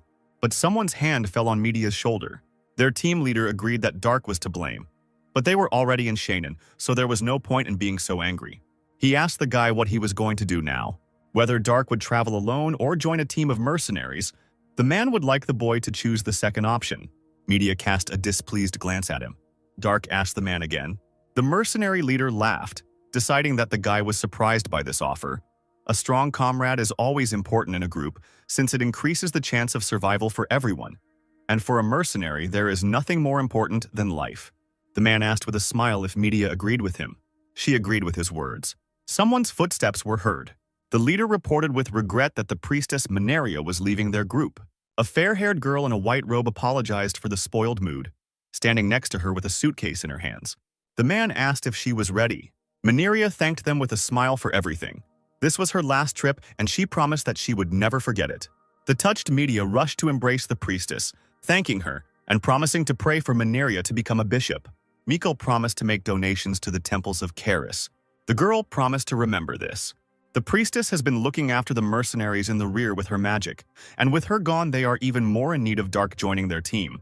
The guy chuckled thoughtfully. He watched as the blonde girl interacted with Gaston. Dark said that he was going to go with the mercenary mage to a place called the Academy. The leader of the mercenaries was also planning to go to the Academy with the amnesiac girl, so he suggested that the 4 of them go. He asked if everyone had said goodbye and who was going to do what. Media was going to go to the guild to find out if there were any new quests. Mikkel decided to go to the sword arena with the other guys. The priestess was just saying goodbye to the couple of guys mentioned. The squad leader told them to carry out their plans and then come here, making this place a meeting place. The building of the Shannon Academy was quite tall, 3 stories high, and its roof was blue. The squad leader was surprised that Gaston had a friend at the academy as they entered the building without any problems. The magician said that this was not really a friend. Rather, they hated each other. Someone's loud voice interrupted him, amazed to see Gaston here. The voice belonged to a bearded, fat man in green and red clothes, and he asked with a smile if the guy he knew wanted to steal something again. Gaston asked with a smile, "What if he just came to visit a friend?" The man laughed, shaking his hand and claiming that in that case the guy was either crazy or a clone of himself. Gaston agreed that he would not have come here unless necessary. He asked to meet a wizard whose specialty was warp magic. The man was puzzled by this request. He was worried whether the guy was really that uneducated. Gaston pointed back at Dark. He explained that the black-haired companion wanted to know about this magic, the warp spell. For Gaston's friend, this was no problem. Gaston also asked to take care of the child with sealed memories. The man looked at the girl thoughtfully. He smiled, leaning towards Gaston and declaring that he could not do such a job himself. Dark sat in front of a gray-haired old sorcerer with glasses, who was the one who understood the necessary information about the magic of the warp. He drew something like a circle on the board, explaining that he was standing in a similar one, and after a bright flash, he disappeared into nowhere. That place was very different from the world the mage lived in, so the boy asked for an explanation. The sorcerer looked at the image held out to him and adjusted his glasses. His eyes widened. What Dark had described to him was spatial travel magic. The boy looked at the old man curiously. The wizard assumed that this was the magic he had named. Dark clarified what the definition spatial meant. The man explained that it was a place that existed in another time and space. Two places parallel to each other and never intersecting together. He gave the example of a place where only one moon rises, and it does so just like the sun. Dark's eyes widened in realization. The wizard said that no one had seen this before, and he was speaking only from a theoretical point of view. The guy asked if this meant that in theory people could travel to other dimensions. The old man confirmed this and said that the drawing made by the interlocutor looked like a circle for this kind of magic. To activate, the circle absorbs the surrounding mana, and is therefore only used for large-scale or complex spells, such as the National Teleportation Magic Circle, which allows travel between two destinations. Dark asked whether it was theoretically possible to return to the original place. The magician did not confirm this, but assumed that it was quite possible. The guy was inspired by the information he heard. The old man clarified that this was only possible in theory and impossible in practice, which angered Dark. Without the specified place, it is impossible to return back. As the wizard said earlier, there must be magic circles or something connecting the two places at the 2 points, and you need to have a connection with the other side. This was impossible even 1,000 years ago in the golden age of magic, as there was never a single document regarding the creation of spatial travel magic. Dark slammed his fists on the table, asking if the sorcerer meant to say that there was no one who could use such magic. The wary old man said that he didn't know any such people, but he was curious whether his interlocutor meant himself. The guy realized that it seemed like he had lost the opportunity to get a good clue about how to get back. Dark lied that his friend had recently disappeared in a similar manner when some wizard lured him into a magical stream. The man was clearly disappointed. He turned his back on Dark, claiming that the sorcerer was at a disadvantage, and simply teleported the guy's friend away, so that said friend should return in one piece in a couple of months. The magician told Dark to leave because he had just wasted his time. The guy thought that if this matter were not important, his interlocutor would already be dead. He stood in front of a closed door because the sorcerer had thrown him out. There was a smile on the girl's face. Dark took notice of this. The child smiled smugly as he looked at him. The guy said that she looked like she had gotten her memories back. The squad leader confirmed this fact. The girl cried out jubilantly that her name was Lana Spittenberg and that she was a student at the Great Drow Temple. Dark didn't understand what she was talking about. Lana sarcastically remarked that, in her opinion, he was not smart. The boy ignored this and turned to the man, asking if the wizards had used a strange object to return the girl's memory. She indignantly cried out that she was fine now. The mercenary leader reported that the knight's target was a box that was in Lana's possession. The item was being transported from Shannon's palace to the Great Drow Temple, and the knights were ambushed by other knights. The girl muttered something unintelligible. Dark assumed that this thing was very valuable. The man asked the boy not to be surprised. The guy listened to him thoughtfully. This thing turned out to be a dragon's heart. Dark's pupils narrowed at what he heard. He asked what it was, causing a shocked reaction from those around him. Where the dragon's neck bones and spinal cord meet, there is a jagged part. This is where most of the dragon's mana is collected. The place is bright red, so people called it the dragon's heart, Gaston explained. When a dragon dies, most of the mana disappears, but the heart still contains enough mana that some people would never be able to absorb in their entire lifetime. Dark realized that it worked just like the soul stone, and then asked what a dragon was. When people mentioned the dragon, they often said that it was strong. Lana asked, puzzled. Who the guy was he really that stupid? Palshan scratched his head in embarrassment, and Dark asked how much longer this useless weakling would travel with them. The girl was outraged that she was called useless. Palshan thought that since her memories had returned, she needed to be returned to the Drow Temple, but Lana screamed that she wanted to go with the mercenaries. She asked if he wasn't going to find the dragon heart. Dark asked what the girl was going to do with it. Lana Spittenberg turned up her nose and declared that she would not tell this to such a stupid mister who does not even know what a dragon is. The boy reached for his sword in its sheath, Gaston reminding him in a panic that this girl was just a child. Dark cracked his hands, mentally telling himself to keep himself in check. After all, he was the one who had reached the great state of demonic teaching through enlightenment, while Lana stated that he looked like a child trying to act like an adult. The guy sarcastically asked Palshan where, according to him, they make wyvern armor. He nervously said, Alcasis. Dark asked why not go to Alcasis in that case. The squad leader asked why he suggested that. The guy heard that there is more advanced magic there, which he wants to learn more about. Moreover, Gaston is a wizard, which means that the things he needs may be there. Palshan agreed with this statement with a smile. Dark looked at him, puzzled. The man said that the boy's words meant that he was joining their team. Dark frowned. He turned away and scratched his head thoughtfully. Gaston looked at the guy with incomprehension, also waiting for an answer. Dark thought these guys were good at what they did in this world. He raised his palm. The guy agreed to join the team but didn't know how long they would travel together. Palshan was flattered that such a strong warrior decided to join them. Gaston smiled as he watched them shake hands. Lana charged at the leader, shouting that now was not the time and waving her fists. If they did not pursue that gray wizard, they would lose him forever. She asked them to think about it, about the heart of the dragon, about the possibility of getting a good reward. Palshan said that this was too much. This would mean that the mercenaries would meet even more enemies like the knights they fought. The strongest of them, namely Dark, was not interested in this matter, and the rest of the mercenaries were not up to it. The man could not put their group in danger as its leader. Besides, the girl doesn't have to bear a sense of responsibility for this. Lana gasped in surprise. Palshan explained that her role was to hold the box containing the dragon heart, not to protect it. So the responsibility lay with the people who sent such a disciple to hold such a precious item. So he told the girl to return to the temple unharmed.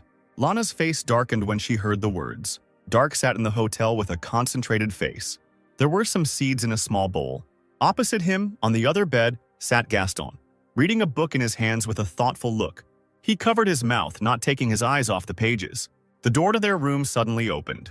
The magician wondered who had broken into their room. He saw Lana behind the man standing at the threshold of the room.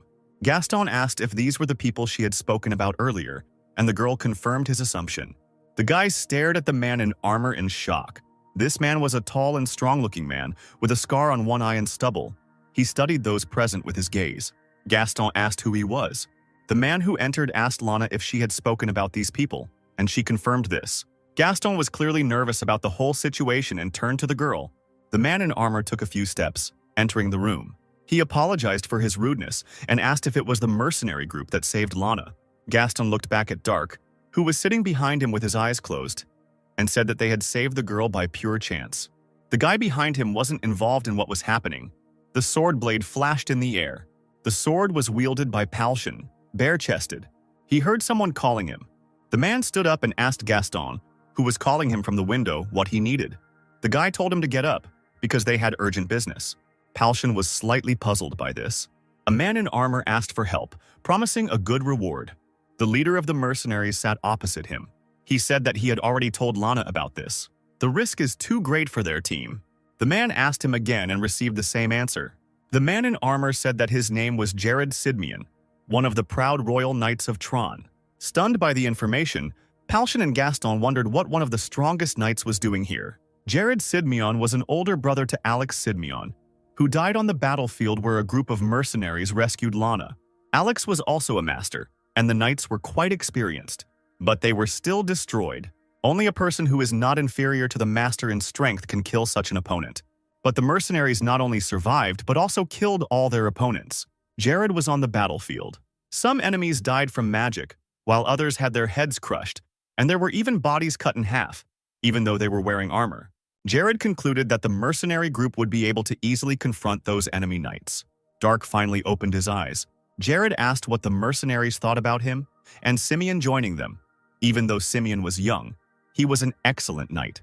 Palshan admitted that the knights before him were the best of the best even among the masters, which meant that it was really important to them. But if the country decided to intervene, then why were the knights having difficulties in asking mercenaries for help? Jared explained that this case was classified and he could not mobilize the knights. Not only would the enemy see them mobilize, it would also be a problem for the knights themselves. Since Corinth had entrusted them with the dragon heart, Jared was well known, so he hoped that Palshan would take the lead while the knight would cover them. The squad leader said that he could not decide for himself. He decided to discuss this with the other members of his group and asked the knights to wait. Jared said that then he would leave and return tomorrow at the same time. Palshan said that they could rest here if they wanted. The mercenaries wanted to leave in the evening, as soon as they decided what to do. Jared agreed with him. Gaston said he would bring food and alcohol while the others rested here. The sky turned blue. The door to the room opened. Mikhail and the other two mercenaries wondered what was going on here. The two knights, Gaston, Dark, Palshan and the girl stared at them. Mikkel realized that they had started drinking without them. Palshan said with a smile that he wanted to tell everything as soon as everyone gathered. But for now, he told those who had come to get acquainted with the knights. The fair-haired man looked at him questioningly. Mikkel shook hands with Jared and introduced himself. Jimmy said with a smile that the drink looked delicious. Palshan asked how everything went. Mikhail said that in a month there would be a combat competition at the academy. The prize would be 1,000 gold coins. For each victory you could get 10, and also 50 for the battles in the main stage, which sounded good. Jared was able to see Palshan's mana level when he shook hands, but his mana level was too high. Mikkel was good, but not on the same level as Alex Sidmian. The other two were of a normal level. Jared turned his head thinking. Jimmy asked what Dark had been doing all day, and he replied that he had been meditating. Sidmian realized that he couldn't read this guy Dark's mana at all. The boy's body was not that of a warrior, and his saber was a woman's. So Jared assumed that Dark was a sorcerer. But the mercenaries told him that their only wizard was Gaston, so maybe Dark will use his speed and fast swordsmanship. The saber is useless against big monsters like ogre or troll. Could this sword be magical? Dark closed his eyes, thinking about something. Media burst into the room and declared that it was time for them to leave. The Duchy of Antares was recruiting mercenaries. She was surprised to see those present sitting and getting drunk, and wondered who the two knights were that she did not know. Palshan was pleased that everyone was finally assembled, and ordered the girl to come in and sit down. He asked for attention and explained that they had a job to do. They needed to get one thing back from the enemies the mercenaries had fought a couple of days ago. The red-haired girl tensed up when she heard his words. She angrily attacked Palshan, asking if he had gone crazy because he himself had said earlier that, in that case, the fact that they survived was luck. But the man asked her to listen to the end. The leader explained that Jared had decided to help them, and the reward would be large, and the knights would also take care of their safety. Media realized that knights are masters. Palshan ordered the one who does not want to speak out. Mikkel raised his hand, saying he would go. If the reward is the same, then it is better for a man to go with those he knows well. Jimmy said that he and his friend would also go with Rochester. Gaston was about to go too. Palshan looked at the girl expectantly. Media said that she would also go on this mission because she understood everything. The squad leader smiled warmly at her words. He turned to Dark and asked what he thought about it. The guy thoughtfully looked to the side. He said that he would go with them, but only if Lana Spittenberg did not join them. The girl, chewing something, mumbled something unintelligible upon hearing his condition. Lana was clearly outraged by what was said. She screamed, asking the others to look at the stupid Dark, and asking who he was to forbid her to go with the mercenaries and knights. Jared said that he planned to return the girl to the temple and asked if this would suit the guy. Lana asked again, puzzled, what Sir Sidmian was talking about. The knight ordered Simeon to take the girl, and he agreed. He pulled the resisting Lana out of the room while she was indignant and screaming that she wanted to go too and begged him to let her go. Leaving against her will, she loudly asserted that those present would still miss her greatly. Gaston remarked sarcastically that the drinking media was too calm for someone who had spent so much time with Lana. The girl replied that this was not the kind of adventure that would make your heart stop, and she wiped her mouth with her hand. Mikhail laughed and said that it was true. Jared bowed to Palshan, thanking the mercenaries for making such a quick decision. He indicated the castle gate as the meeting place for them after everyone had finished their preparations. At the castle gate stood two knights with weapons, obviously guarding them. The sound of horses' hooves was heard. Several horsemen were approaching the castle gates. Dark kept his casual and grim expression on his face as he sat on his horse. A slight look of surprise appeared on Palshan's face. He noticed silhouettes in the distance against the sky changing color from blue to orange. The man decided that it was Jared, with whom they had agreed to meet here. Sidmian said with a smile that the mercenaries arrived faster than he expected. Palshan said that time was of the essence in missions like this and asked who the people behind Jared were. He gasped, remembering them. One of Jared's companions was a man named Antonio Crow, a 5th-level wizard. The magician removed his hood, revealing to the eyes of the mercenaries the appearance of a good-natured man with curly brown hair and a beard.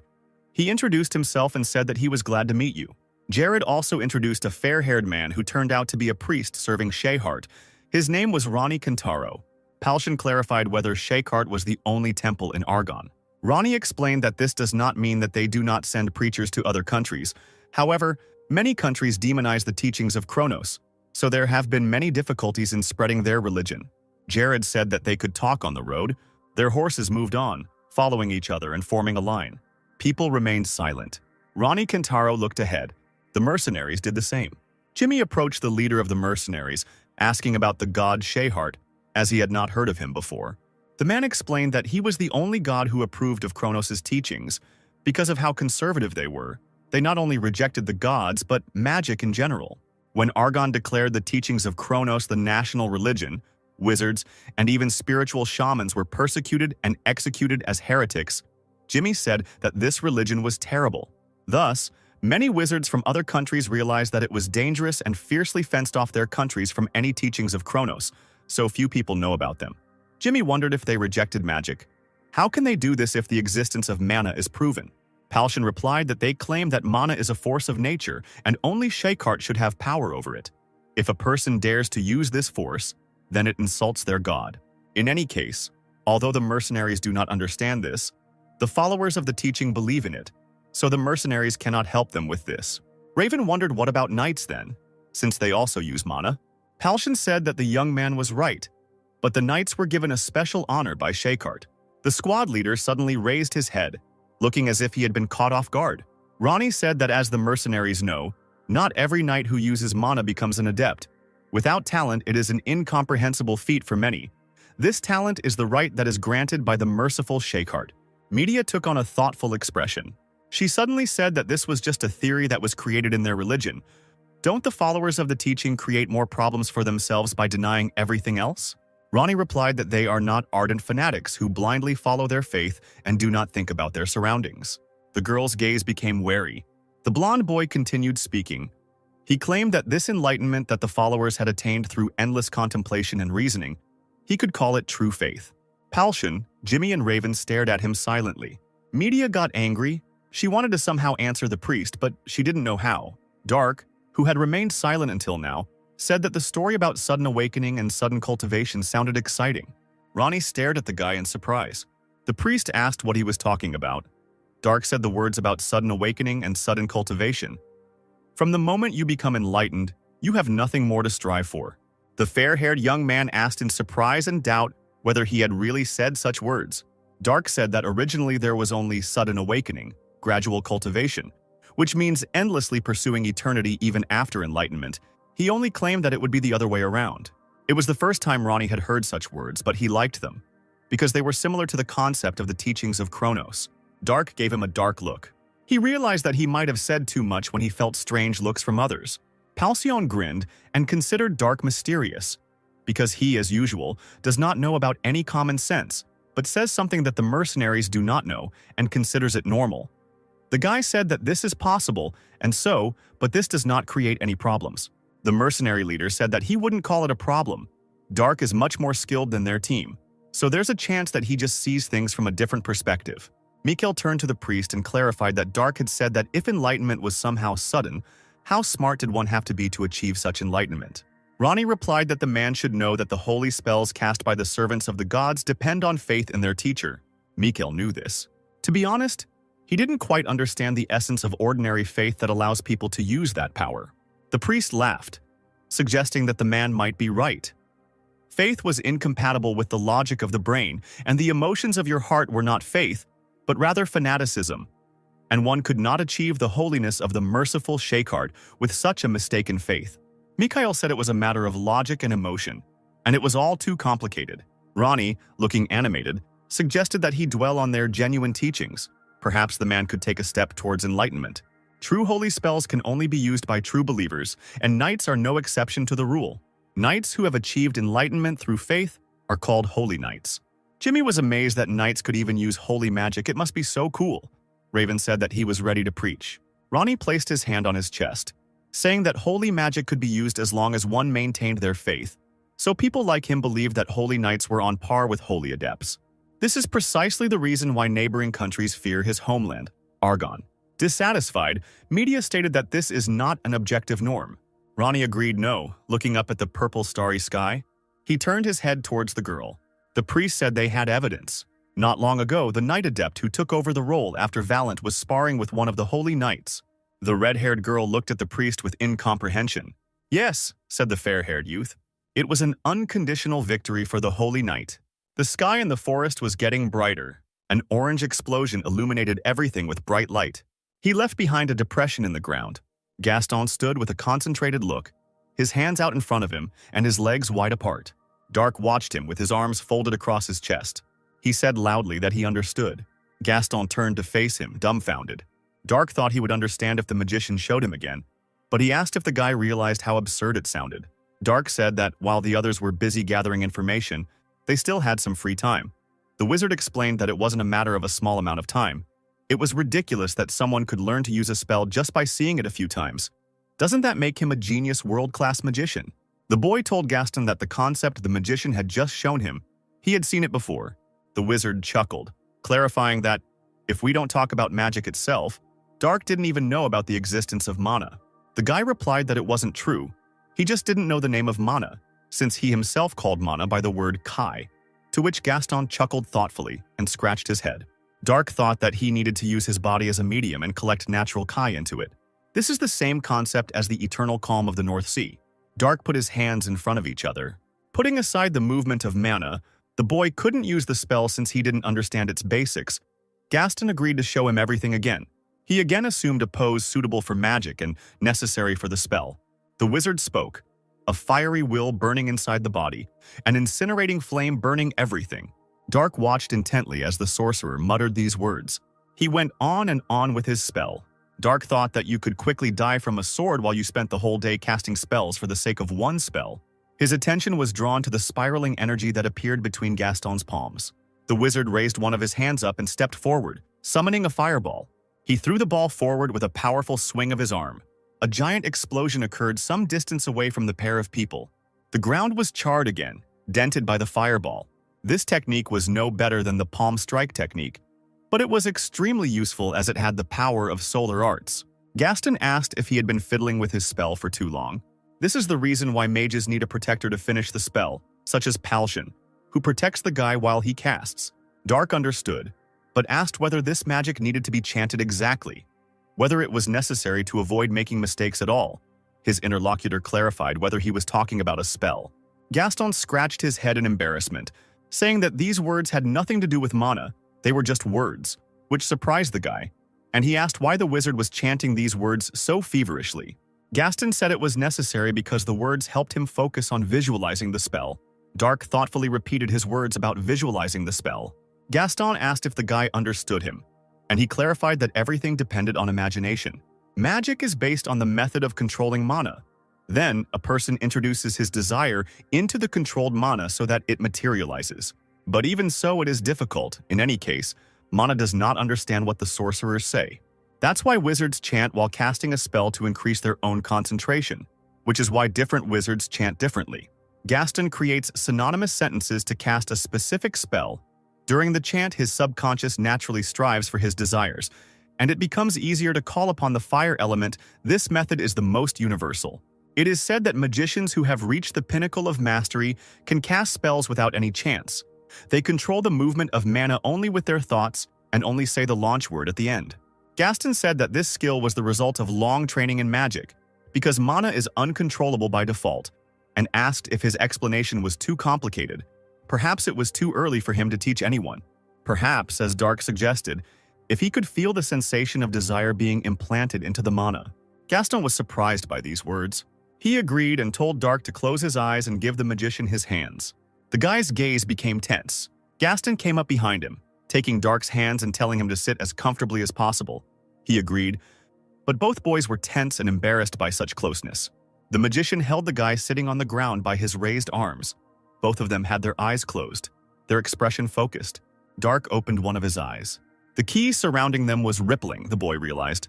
The wizard said that it was dissipating and told Dark to concentrate. The boy wondered if Gaston had collected the ki as he thought. It wasn't the stabilization of the ki with the breath. This is very similar to what was described in the Northern Sea Eternal Calm skill book on pages numbered 6 and 11. The magician recited his chants again, about the fiery will burning inside the body, the incinerating flame that burns everything. If it weren't for one difference, the eternal calm of the Northern Sea absorbs kai into the body, while this one forms ki outside of it. Fireball! Gaston cried out loudly. The ball again created a giant bright orange explosion some distance away from them. The wizard asked if Dark felt it. The guy didn't answer right away but paused. Collect, hold, rotate, accelerate, compress, combine, and fire. These were the words he spoke that caught Gaston off guard. He asked, puzzled, if Dark really understood. The guy thought about collecting chi using the eternal calm of the Northern Sea. It all felt like some kind of blue roots. Dark was focused on keeping the ki outside of the body rather than inside it. He began to create an energy vortex and rotate it, and accelerated to compress and combine. Then the guy introduced himself. Dark stretched his palms forward and shouted, "Fireball!" The magician's face stretched out in shock. Dark held a giant fireball in his hand. He glanced back at Gaston. To the wizard's surprise, the boy threw the ball forward with all his might, shouting that he had caught the spying rat. The ball rushed towards the innocent trees. Everything was illuminated by a bright orange light, and someone's scream was heard. There was a shocked expression on Gaston's face. He pulled back his cloak, looking at the pillar of fire created by Dark. They saw the one who was following them. It turned out to be the currently unconscious Lana Spittenberg. Palshan looked at this with puzzlement. He looked at the dissatisfied, already awakened girl, and asked what she was doing here. Dark shouted at Lana to tell her everything, but she told him to stop shouting because her head had not yet recovered from the explosion. The evil guy asked her again about what she said, and asked if she wanted him to burn Lana alive this time. The girl told him not to speak like that, as if Dark had been holding back that time. That time, she was watching Gaston and the guy training and learning from behind a tree. But Dark noticed her and sent a fireball at her. Lana claimed that he was trying to kill her and called him a demon, causing him to sigh in displeasure. Palshan whispered to the magician what had happened, and he said that the girl had been caught in a fireball created by Dark. The man was shocked when he heard that the boy had created a fireball. What took Gaston 6 years to do took Dark one day, and the wizard was simply speechless about it. Not only that, the boy thought, remembering Dark's fireball, this ball was gigantic. Gaston was shocked by what he saw. The ball was flying towards a girl hiding behind a wide tree trunk. Gaston remembered that the magic ball changed its trajectory right before it flew towards Lana. If it wasn't a coincidence, then this guy is already a mage above level 4. The wizard muttered incoherently that this man was his first student, not immediately noticing how his leader was trying to get his attention. Miko wondered how Lana found them here while he was eating carrots. Media slapped the man on the back of the head, claiming he was eating their horse food, which upset her. Gaston said the girl had escaped from the temple. Lana also stole a horse from there, and Palshan noted with regret that it was easy to find their tracks, since they had more than 10 horses.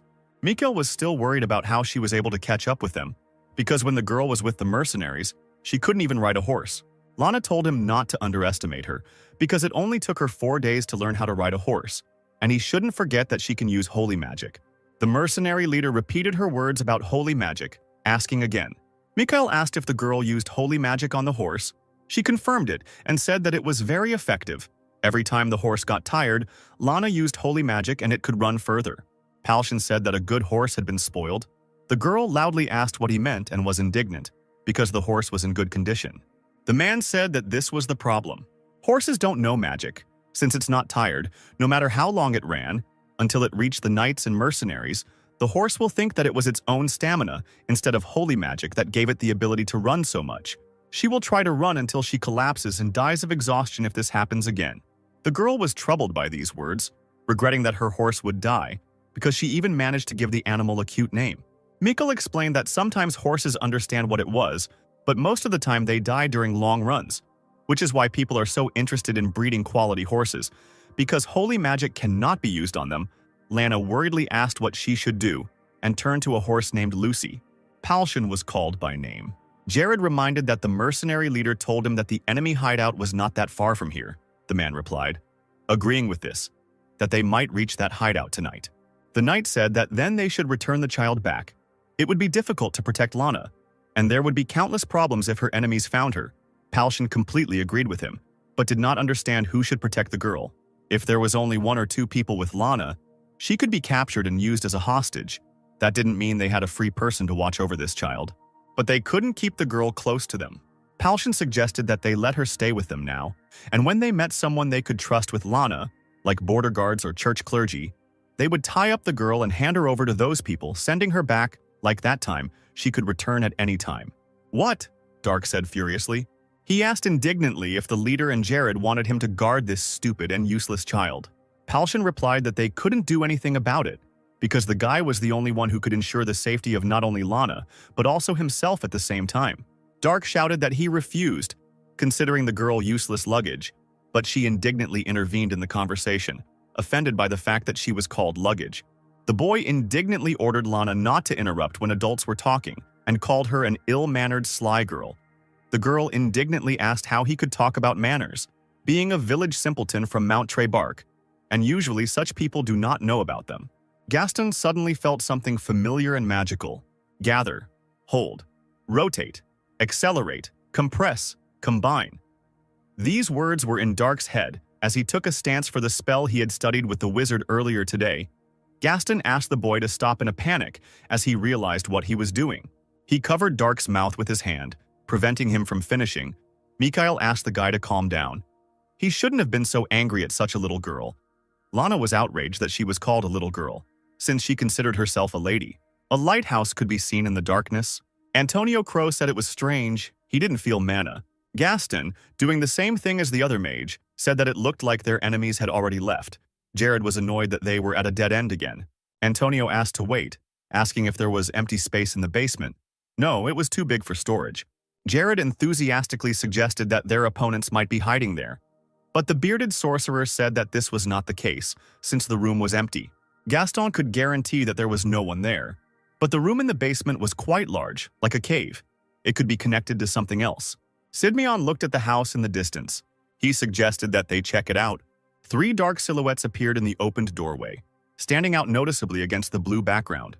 Jared had no doubt that the house was deserted and suggested that his companions go down to the basement. The sounds of footsteps could be heard as they walked down the steps. The company found itself in front of a large, wide wooden door. Palshan stopped his hand doubtfully near the door handle.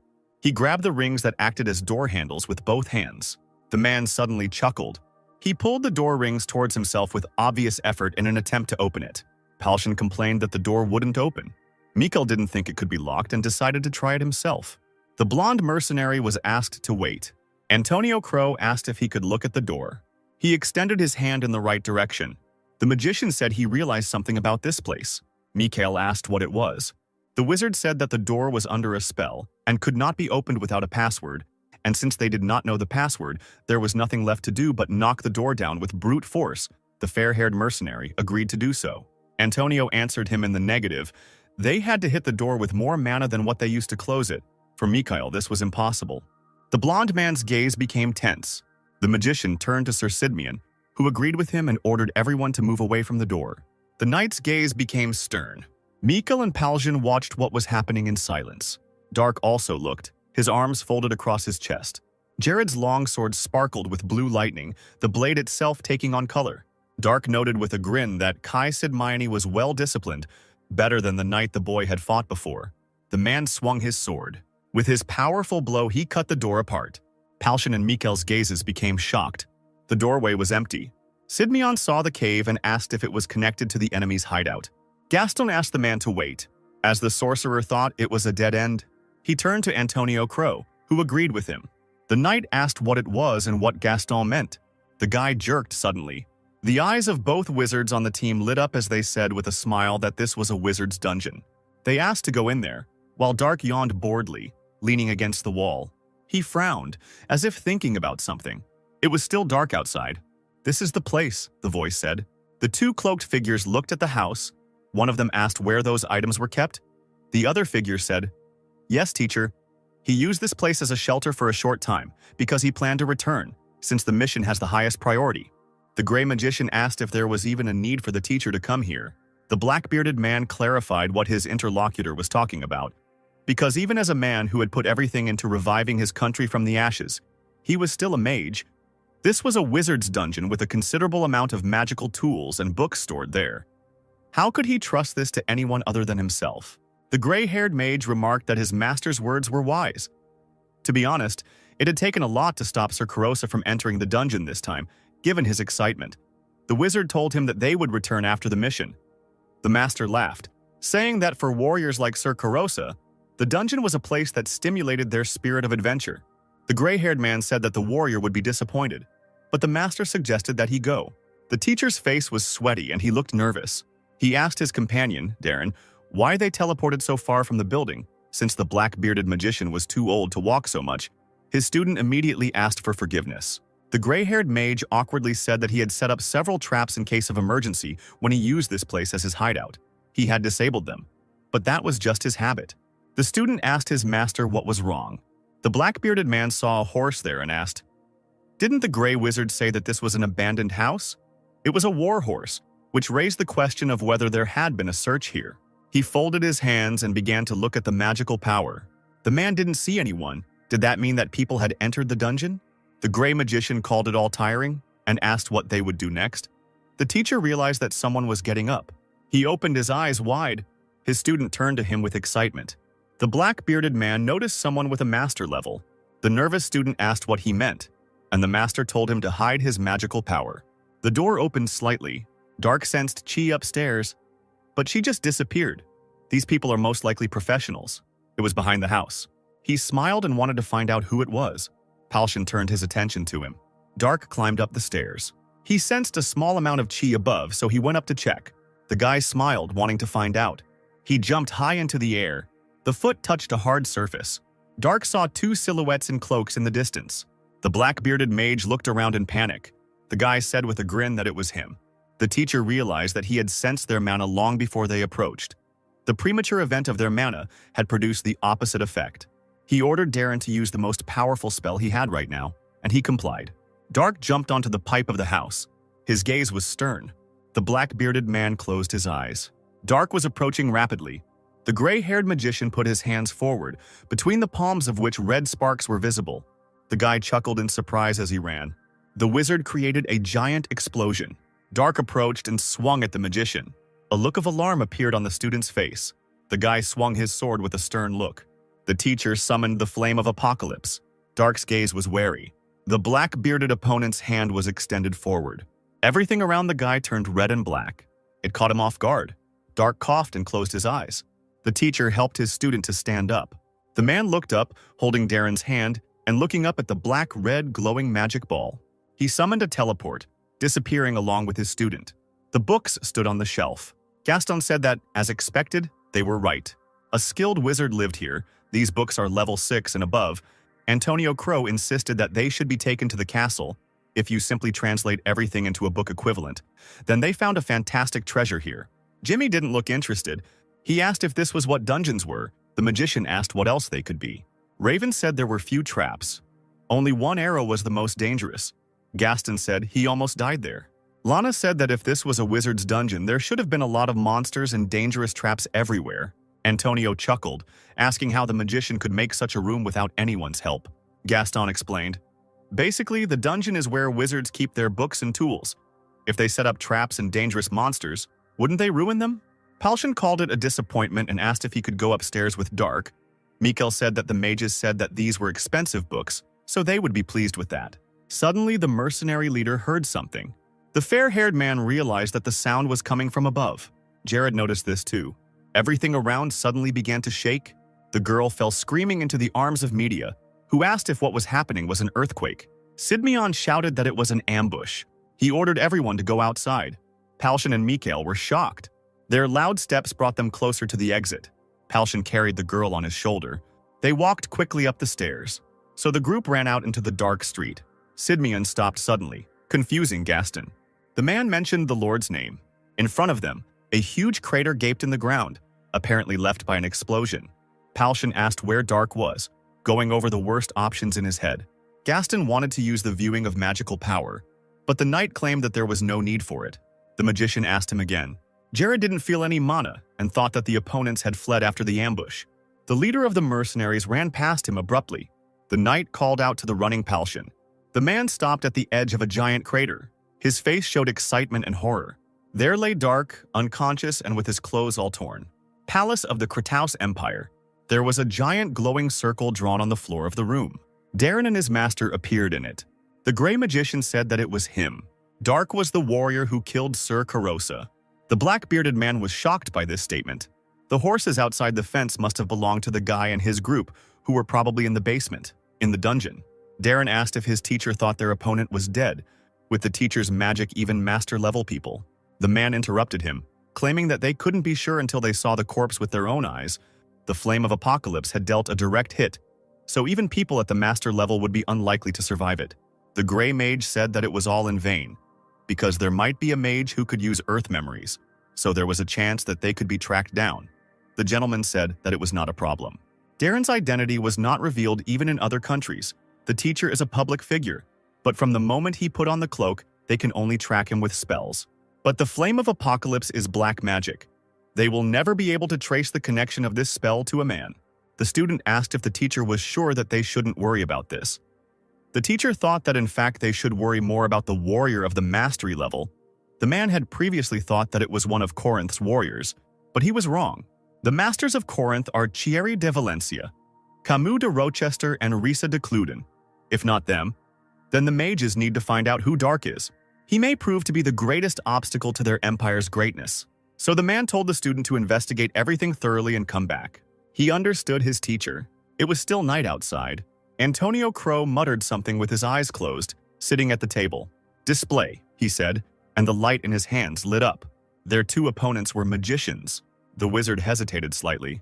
It was dark, and people were wearing raincoats, making it difficult to see their faces. Lana chuckled thoughtfully. She remembered the enemy's appearance. She especially remembered the mustache, which she considered stupid. The girl suddenly stood up and screamed. Media asked worriedly what happened. Lana began to mumble something unintelligible about the person the spell showed. This man turned out to be the mage who attacked the girl, and he could use a level 5 explosion. Antonio Crow could also use it. But the problem started later. Sidmion asked about the wriggling thing. The sorcerer explained that this was the black flame. There was only one type of spell that could do this. It was black magic that astonished those present. Black magic is a power that you borrow from the demon gods through a contract with them. One who is able to use it must be a mage of at least the 6th level. A person of that caliber would be the highest-ranking mage among other mages in the royal courts in most empires. Jared grabbed his head.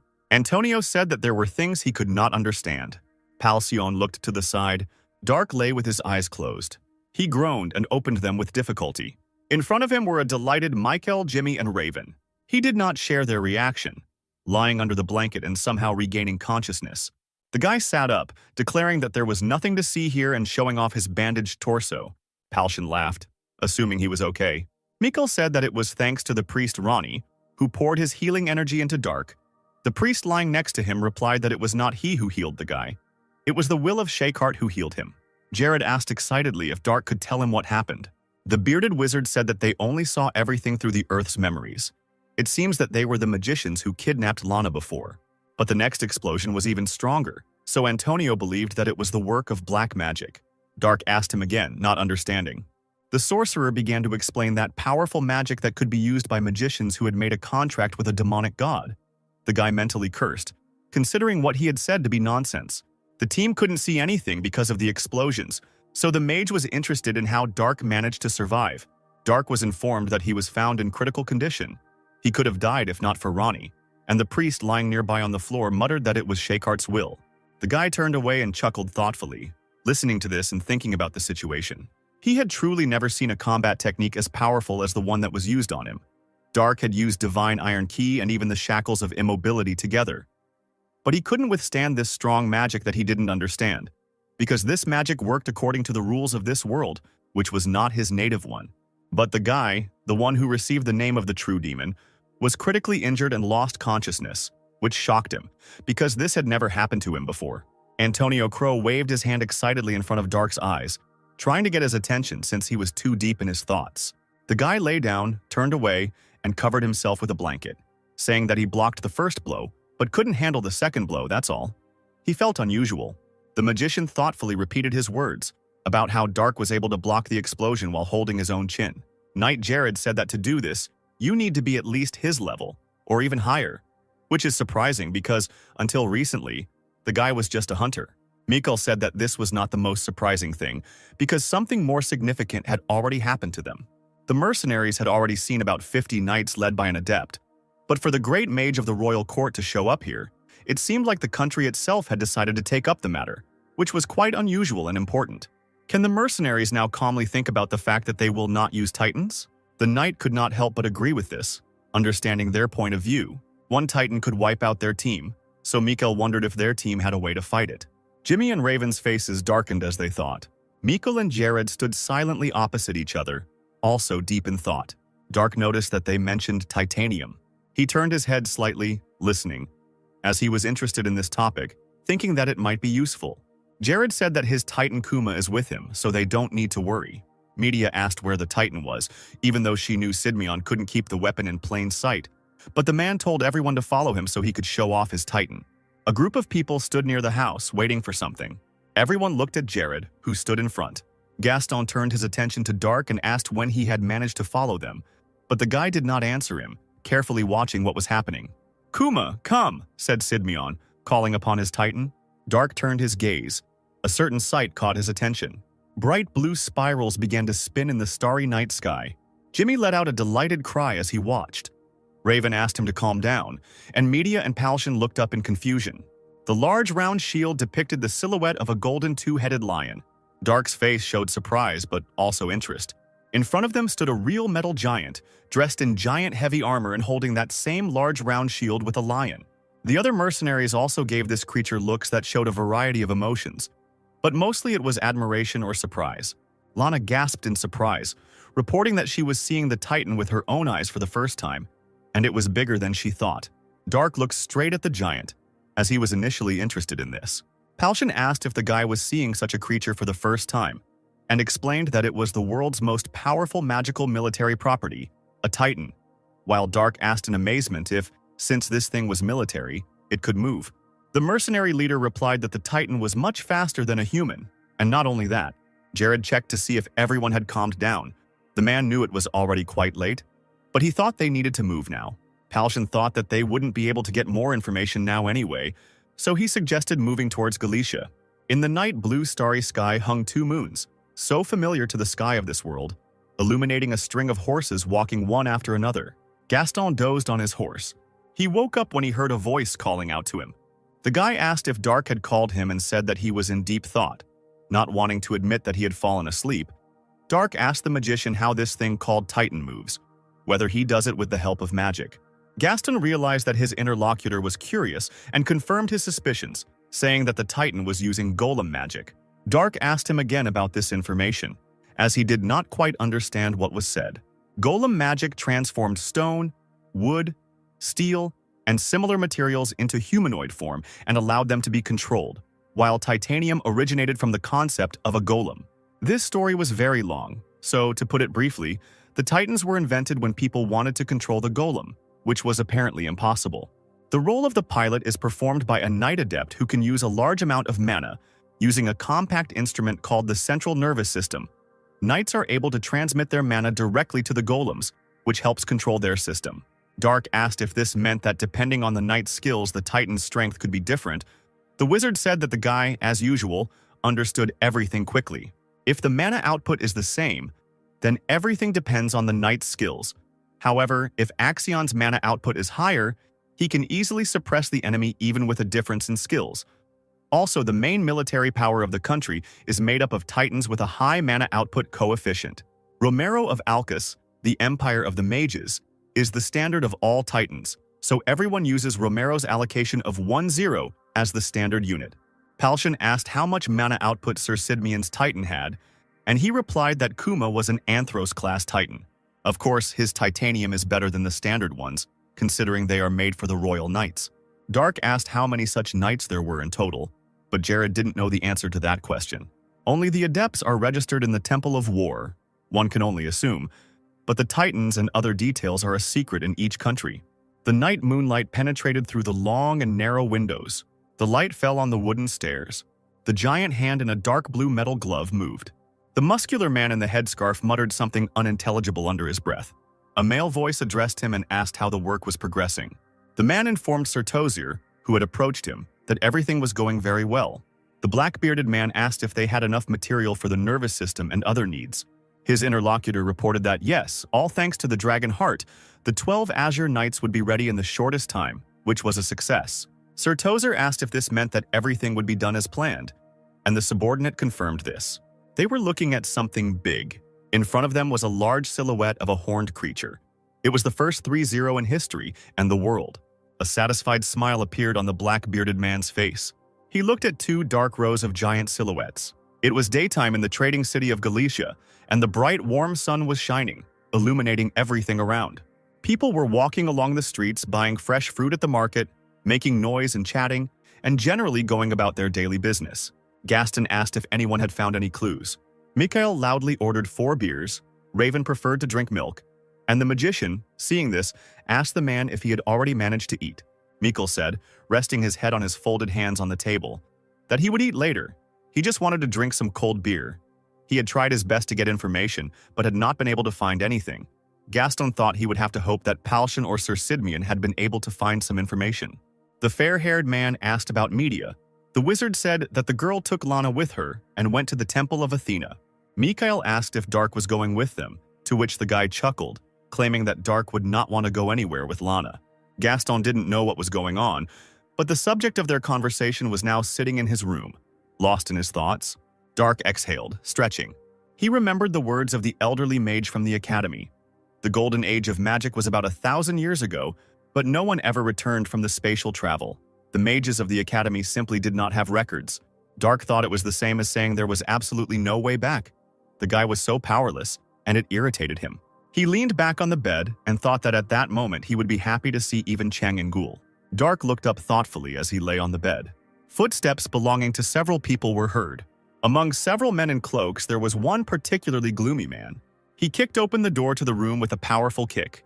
The man exclaimed, looking around the room, that there was no one here. Standing near the doorway, Dark said that he heard the people in cloaks long before they arrived and called them amateurs. The man was clearly taken by surprise because he didn't notice the guy right away. The man smiled evilly, licking his dagger. He had heard that Dark could do something and agreed to be kind if he went with them. The guy agreed and surprised the people in cloaks with his reaction. Dark asked why the people were standing and asked them to show him the way. The people in cloaks were not surprised. Someone told Dark not to linger. The boy's hands were tied behind his back. His legs were also tied to a chair, and a scarf was tied around his head, blocking his view. One man ordered the bandage to be removed from the captive. The loosened bandage fell under Dark's chin. The man asked the blonde girl standing next to him if this was the person she needed. She noticed that Dark knew it was better to go if asked politely. The man next to her chuckled, asking if the guy had any debt and if the girl wanted to pay him off now. She confirmed this. Dark asked what she wanted. He managed to doze off for a second, but the girl ordered the people to first beat the guy half to death and then make him crippled. The man told his subordinates that they heard her words. He ordered not to kill the captured guy. "Yes, sir," his subordinates shouted and ran towards Dark, who was tied to a chair. The man, hearing the noise behind him, said that the guy was already screaming and therefore was going to talk to the girl about payment for the service rendered. The girl watching from behind had a shocked expression on her face. The man asked what was going on and what was going on there.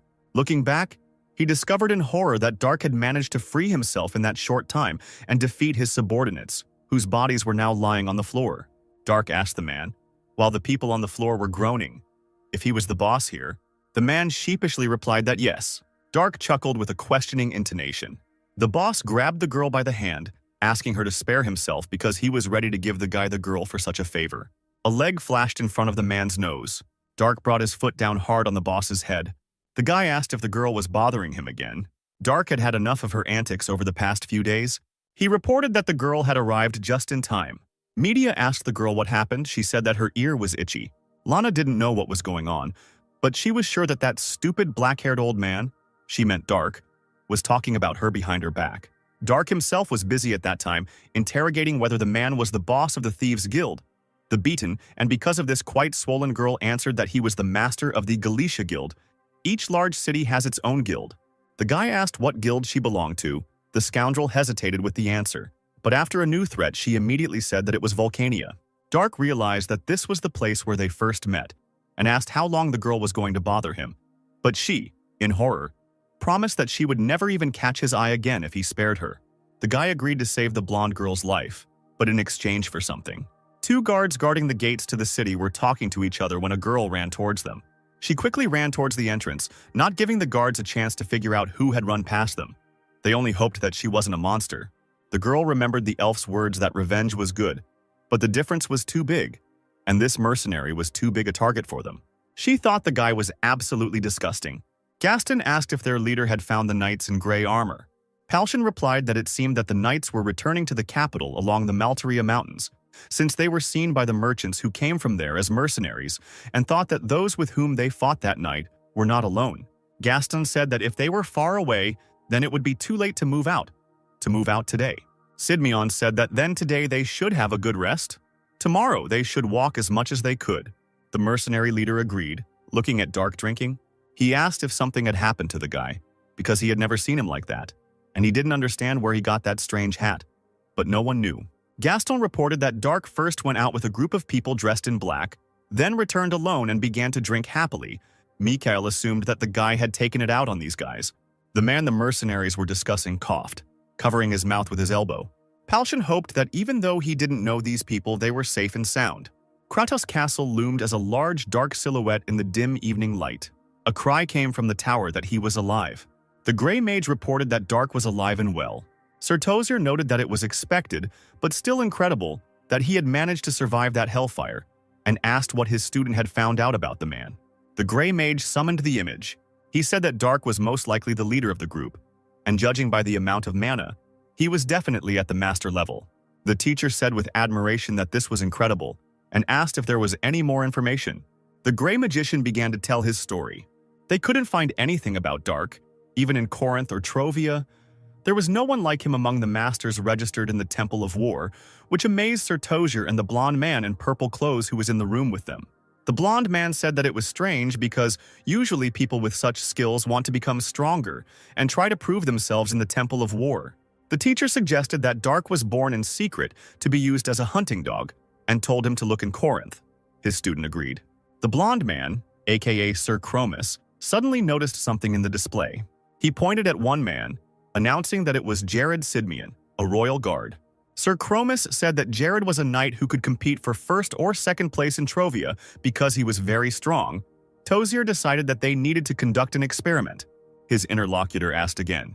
The man told Sir Chromis to attack them with his Titan when the opportunity presented itself.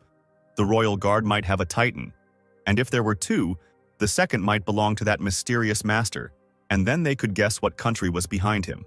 The fair-haired man said that it was too risky, since the Titan belonging to Sir Tozier could not be controlled by anyone else.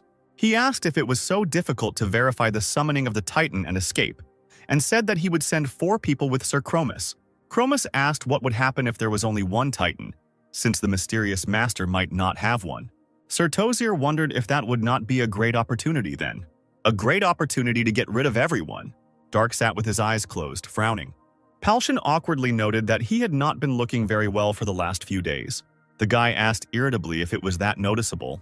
Lana whined that her legs hurt a lot. Dark covered his ears, complaining that all this kid had done for the past few days was whine.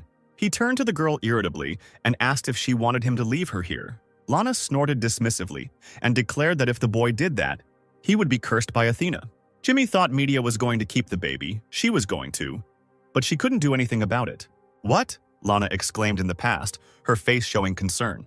She didn't think leaving her was a good idea. Media said that this mission is dangerous. If the girl gets into trouble, then the adults may not be able to protect her again. Lana said grimly that the students of the Temple of Athena must complete their first mission in order to become full members of the temple. Her mission was to safely deliver the dragon heart, which was kept in the Great Drow Temple. Media knew this, because that's why the girl was here. Lana said nervously that then they should know that regardless of the failure or success of the mission, she was obliged to report to the Great Drow Temple at the Temple of Athena, and also in the Great Temple in Corinth. Sidmion, Palshan, and the girl were disturbed by what they heard. The knight explained that Corinth must not know about their mission no matter what. He was sure that the girl herself understood this, and she agreed with it. Jared's face became stern, and he asked if Lana wanted to take the people of Trovia hostage and dared to threaten them. The girl waved her hands, saying that she would never do such a thing, because such terrible people could never become priests of the temple. The man asked what Lana would suggest in such a situation. She said that she would not be able to lie when she contacted the Great Temple. They would immediately know if she was lying and not telling the whole truth. Media asked worriedly if the girl had met them when she was returned to the temple the first time.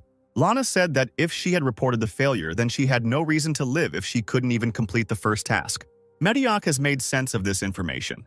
As long as the girl was in this group, her task was not considered complete, so there was no point in her getting involved with them.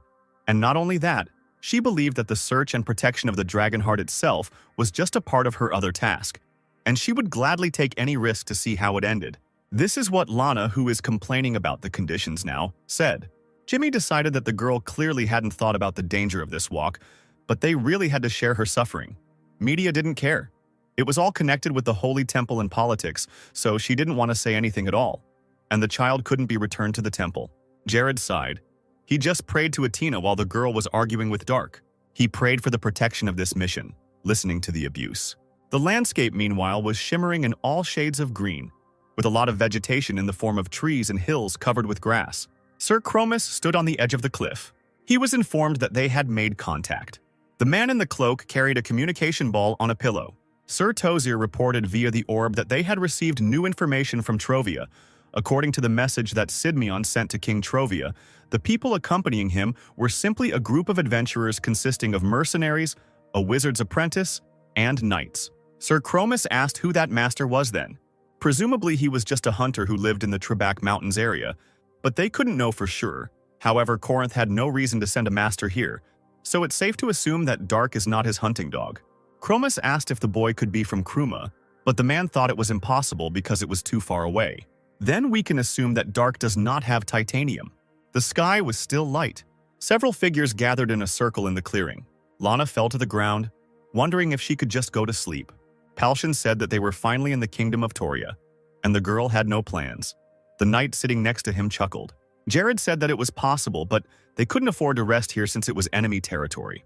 Media asked when they would reach the settlement. Mikhail replied that in 4 days, they should reach the city of Zelion.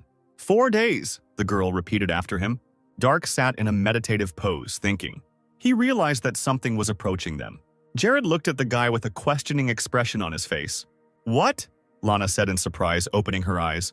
She stood up, asking if the ground was shaking. Media noticed that she was indeed shaking and wondered why. Mikhail assumed it was an earthquake. Jared was shocked. His gaze became stern. The sky was a soft light blue. The knight's gaze became tense. Some giant silhouettes were approaching them. Jared ordered his companions to run into the forest, warning them that the Titans were approaching. The mercenaries were shocked and frightened by this. Sidmion summoned his Titan, named Kuma. A giant Titan appeared out of nowhere. Media carried the girl away, running away with the other mercenaries. Jared stood next to the Titan. The metal hand gripped the sword's hilt more tightly. Sidmion began to climb into the Titan. The body of the military equipment was closed. Jared remembered the gods when he saw something in front of him. One of the opponents was 4 Romero-class Titans. Palshan shouted for Dark to come here.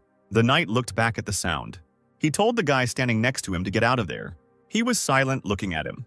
The enemy Titan was running rapidly in their direction. Dark refused to leave. Jared didn't believe what he heard and asked, "What?" Dark took out his sword, smiled, and asked if he really thought he would let such a wonderful opportunity slip away. Sidmion cursed, considering the guy a fool. Dark ran forward with a smile. The greenish Titan stood in front. Sir Chromis said that fighting a Titan without proper weapons was outrageous and ordered his subordinate named Kalyan to deal with the guy. Kalyan obediently agreed. The huge Titan raised its leg over Dark, intending to crush him like some kind of insect. His foot slammed into the ground, leaving a mark in the earth, but the boy was no longer there. Dark was already in the air above the Titan, noting that it was interesting, but weaker than the 1,000-fold descent technique. He offered to take a look, swinging his sword. His body was already rushing towards the giant enemy. The swing of the sword flashed like a flash. Jared, sitting in the Titan, asked in confusion if it was a mana wave. Dark said, touching the blade of his weapon, that the enemy was strong enough. The enemy Titan shielded himself with a shield. Sidmion realized with horror that it was the master. Sir Chromis said that there was no point in getting distracted. He swung his Titan's arm, intending to hit the knight's Titan on the head. The green Titan struck Sidmion. He was clearly taken by surprise. Jared made a sound of displeasure, another blow to his shield. This blow threw the Titan Sidmion some distance away from the enemy Titans. One green Romero cursed. He ran towards the Knight Titan. Titan Jared's hand gripped the handle of the shield. The shields of the giant Titans clashed. Sir Chromis's face twisted. Sir Sidmion's face was stern. The green Titan's foot left a mark in the ground. It was bad for him that the Kuma Antros-class Titan with a power of 1-2 was noticeably stronger than the Romero class with a power of 1-0. So the Titans decided to defeat Kuma with their numbers. Another blow landed on the Knight's Titan's hand. Sir Sidmion snorted in displeasure. Behind him, another Romero swung. Jared cursed. screaming in horror that he only had 2 arms. They were hit again. The Green Titan stopped. Kalyan wondered what was going on. He couldn't put his shield down for even a moment, which made him panic. Dark swung his sword. Kalyan thought, "What kind of monster have I gotten myself into trouble with?" He stood, trying to withstand Dark's blows that landed on his shield. Kalyan realized that his enemy's attack had damaged the shield by 15%. It was dangerous to just defend himself. It was recommended to take countermeasures. He looked around nervously. There was an explosion over Romero's shoulder. Antonio extended his hands forward, casting a spell. Kalyan shouted angrily that magic of the 5th level and below was useless against a Titan. The wizard asked with a sly smile if he was really sure that the magician did not know this. Kalyan sighed, shifting his gaze. He realized it was a diversion and wondered where Dark was. Who was currently falling on Romero from above, swinging his blade?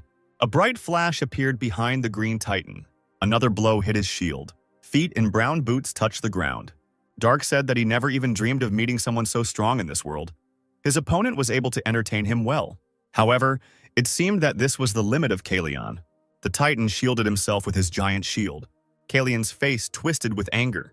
He quickly sent his Titan running forward at Dark. Romero swung his weapon. He struck the ground with his blow. Kalyan's mouth opened in shock. His blow missed his opponent. Dark had to admit it was quite a destructive force. Kalyan's pupils narrowed in horror. Dark wouldn't be able to stand up to her with the Great Golden Defense technique. However, he got bored with it. Kuma's armor was partially damaged. Jared was breathing heavily. The second chest armor was destroyed. Further damage would have caused trouble. An exhausted Sir Sidmian told the system to shut up. He ordered the Titan system to focus on the battle. Kuma faced the enemy in battle. He received another blow. Kuma rushed towards the enemy. Romero pierced his armor. Jared cursed in displeasure. Kuma waved his sword at his opponent. There were about 3 Titans standing in front of him. Sir Chromis wondered how much longer the knight could hold out. Kuma's injuries began to glow blue due to regeneration. Sir Sidmian ordered that mana not be used on the damaged areas and was asked why by the Titan. The man said that at this rate they would lose and decided to take a risk. Kuma waved his shield. He threw his round shield forward with a powerful blow, causing it to roll. Romero, in whose direction the shield flew, did not expect such an outcome of events. He managed to deflect the enemy projectile with his shield, covering himself with it at the right moment. The blade of the sword gleamed. Titan Kuma stood with a long and large sword in his hands, pointing the weapon blade forward. His opponents froze in shock when they saw this. Sir Sidmian said, raising his shining sword up, that he no longer needed to defend himself. He was going to see how Romero would handle this. He ran quickly towards his enemies. 2 shields stood side by side. Jared sighed loudly. His swing of the weapon crossed 2 enemy shields. Sir Chromis's gaze took on doubt as he saw the strength of his opponent. He dropped his shield, which was cracked by the attack of the Night Titan Kuma. The green titanium sword glowed a light pink color. Sir Sidmion managed to notice this, but Romero was already raising his weapon over the Knightly Titan from behind. Kuma managed to avoid the enemy's blow in time. Instead of getting hurt, he blocked Romero's weapon with his sword. The glowing blades pressed tensely against each other. Jared noticed something. One of the Romeros froze, remaining silent. Dark was in the air, having obviously jumped so high. While the boy was in flight, he swung his blade. His body was rapidly falling down. A giant blue beam shot into the sky. Dark was kneeling on the ground, holding his blade in his hands, point down into the ground. Romero continued to stand motionless. The guy squinted as he looked at it. Again, a giant blue beam appeared, and the same flash illuminated everything. A shocked expression appeared in Kalyan's eyes. Dark created a bunch of thin and long beams as an attack. Kalyan was horrified because he thought it was impossible. Could a person create something like what this guy, a mercenary, created? There was a huge explosion that rounded into a blue ball. The door to the room creaked as it opened. Sir Tozer was glad that Sir Chromis had come, so he asked how the meeting with the mercenaries and the royal knight had gone. The man who came remembered his mission. He said with regret, closing his eyes, that the mission had failed. Sir Tozer was shocked by this statement, and in horror, he quickly asked if the man had a titanium. Chromis replied that Dark did not have a titan. The black-bearded man stood up, slamming his hands on the table, not believing that 4 Romero-class titans had lost against Sidmion's single titan. But it turned out that even though the knight was a strong opponent, he wasn't the big problem. It was that master. Dark completely destroyed the titan with just 1 sword. Sir Tozer was greatly taken aback by this information. Sir Chromis was silent. looking down thoughtfully.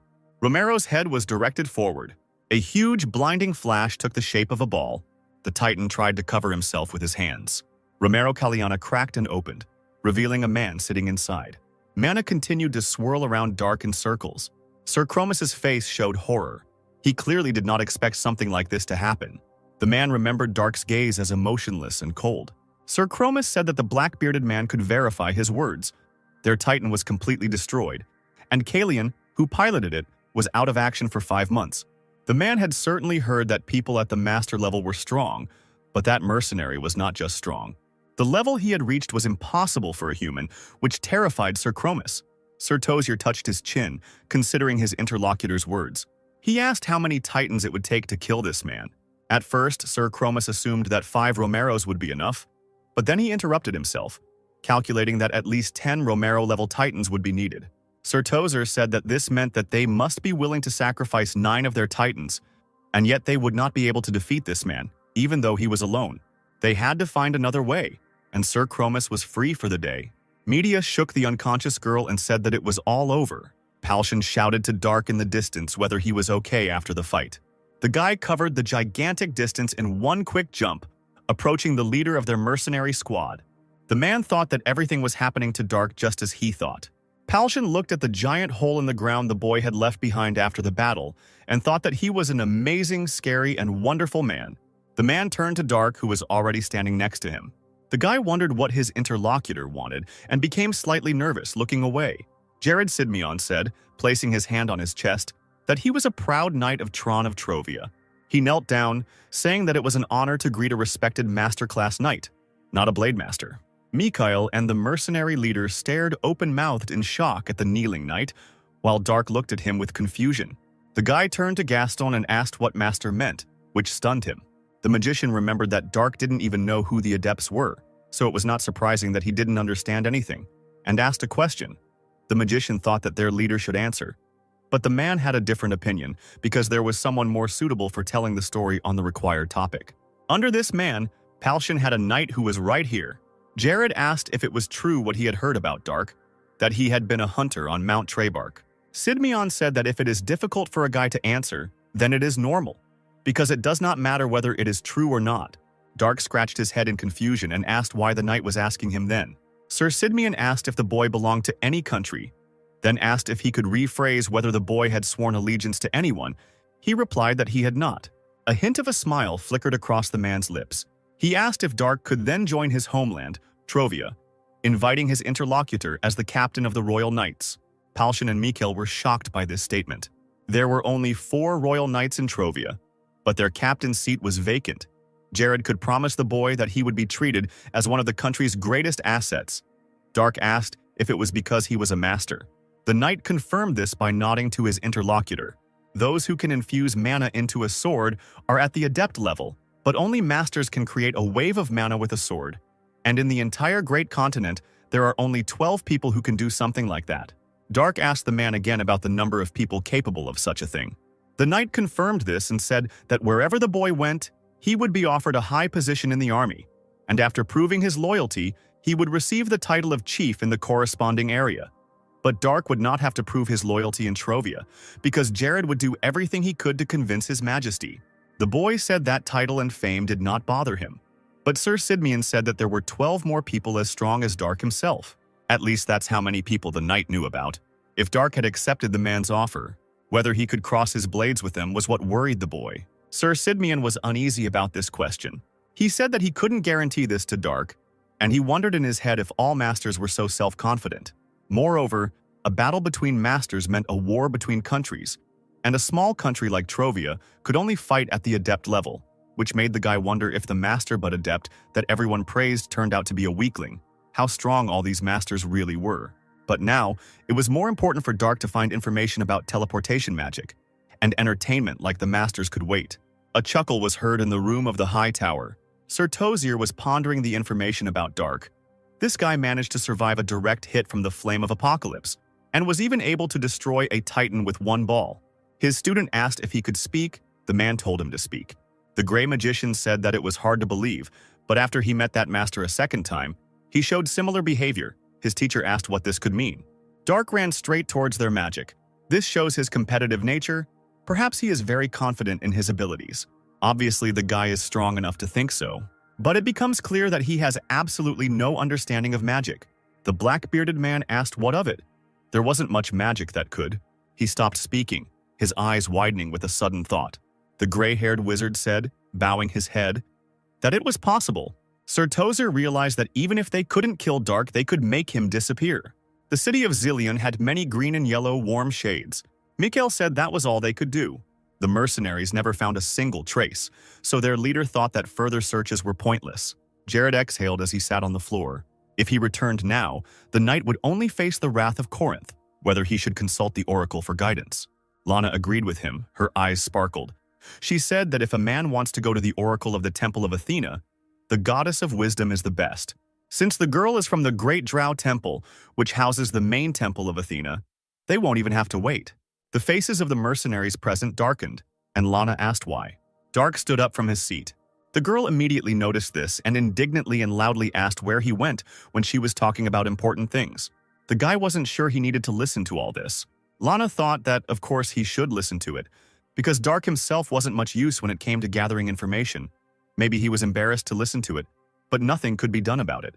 The guy ignored her sarcastic words and left the room, which surprised the girl who was expecting a reaction. Lana said it wasn't funny, and the mercenary leader smiled and suggested that Dark wasn't in the mood for it right now. The guy had been diligently searching for any information for the past few days, but it seemed he hadn't found anything useful yet. Dark stood behind the door. He irritably promised himself that he would kill this stupid little girl without anyone knowing. Jared, who had come up from behind, called out to him. The man said that his offer still stood, but Dark had already made his decision. The knight asked if it was because the boy was not satisfied with the fate of being a pawn in someone else's hands.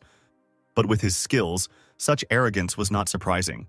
But more often than not, if politicians can't get their hands on such power, they'll try to destroy it, which will become even more likely when the team arrives in Corinth. Jared was sure that his interlocutor was unlikely to be able to deal with all of their masters on his own. These words made Dark think. He asked about Sir Sidmian's homeland, the country of Trovia, whether it was under the rule of Corinth. Jared's companions, the knight and the mage standing behind him, were stunned by the boy's suggestion.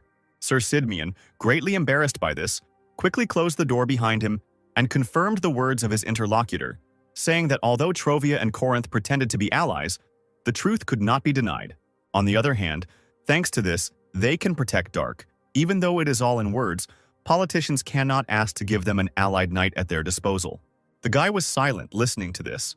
He believed that Sir Sidmian would face Corinth's wrath if this mission failed, so he thought it best to continue the conversation once the mission was accomplished.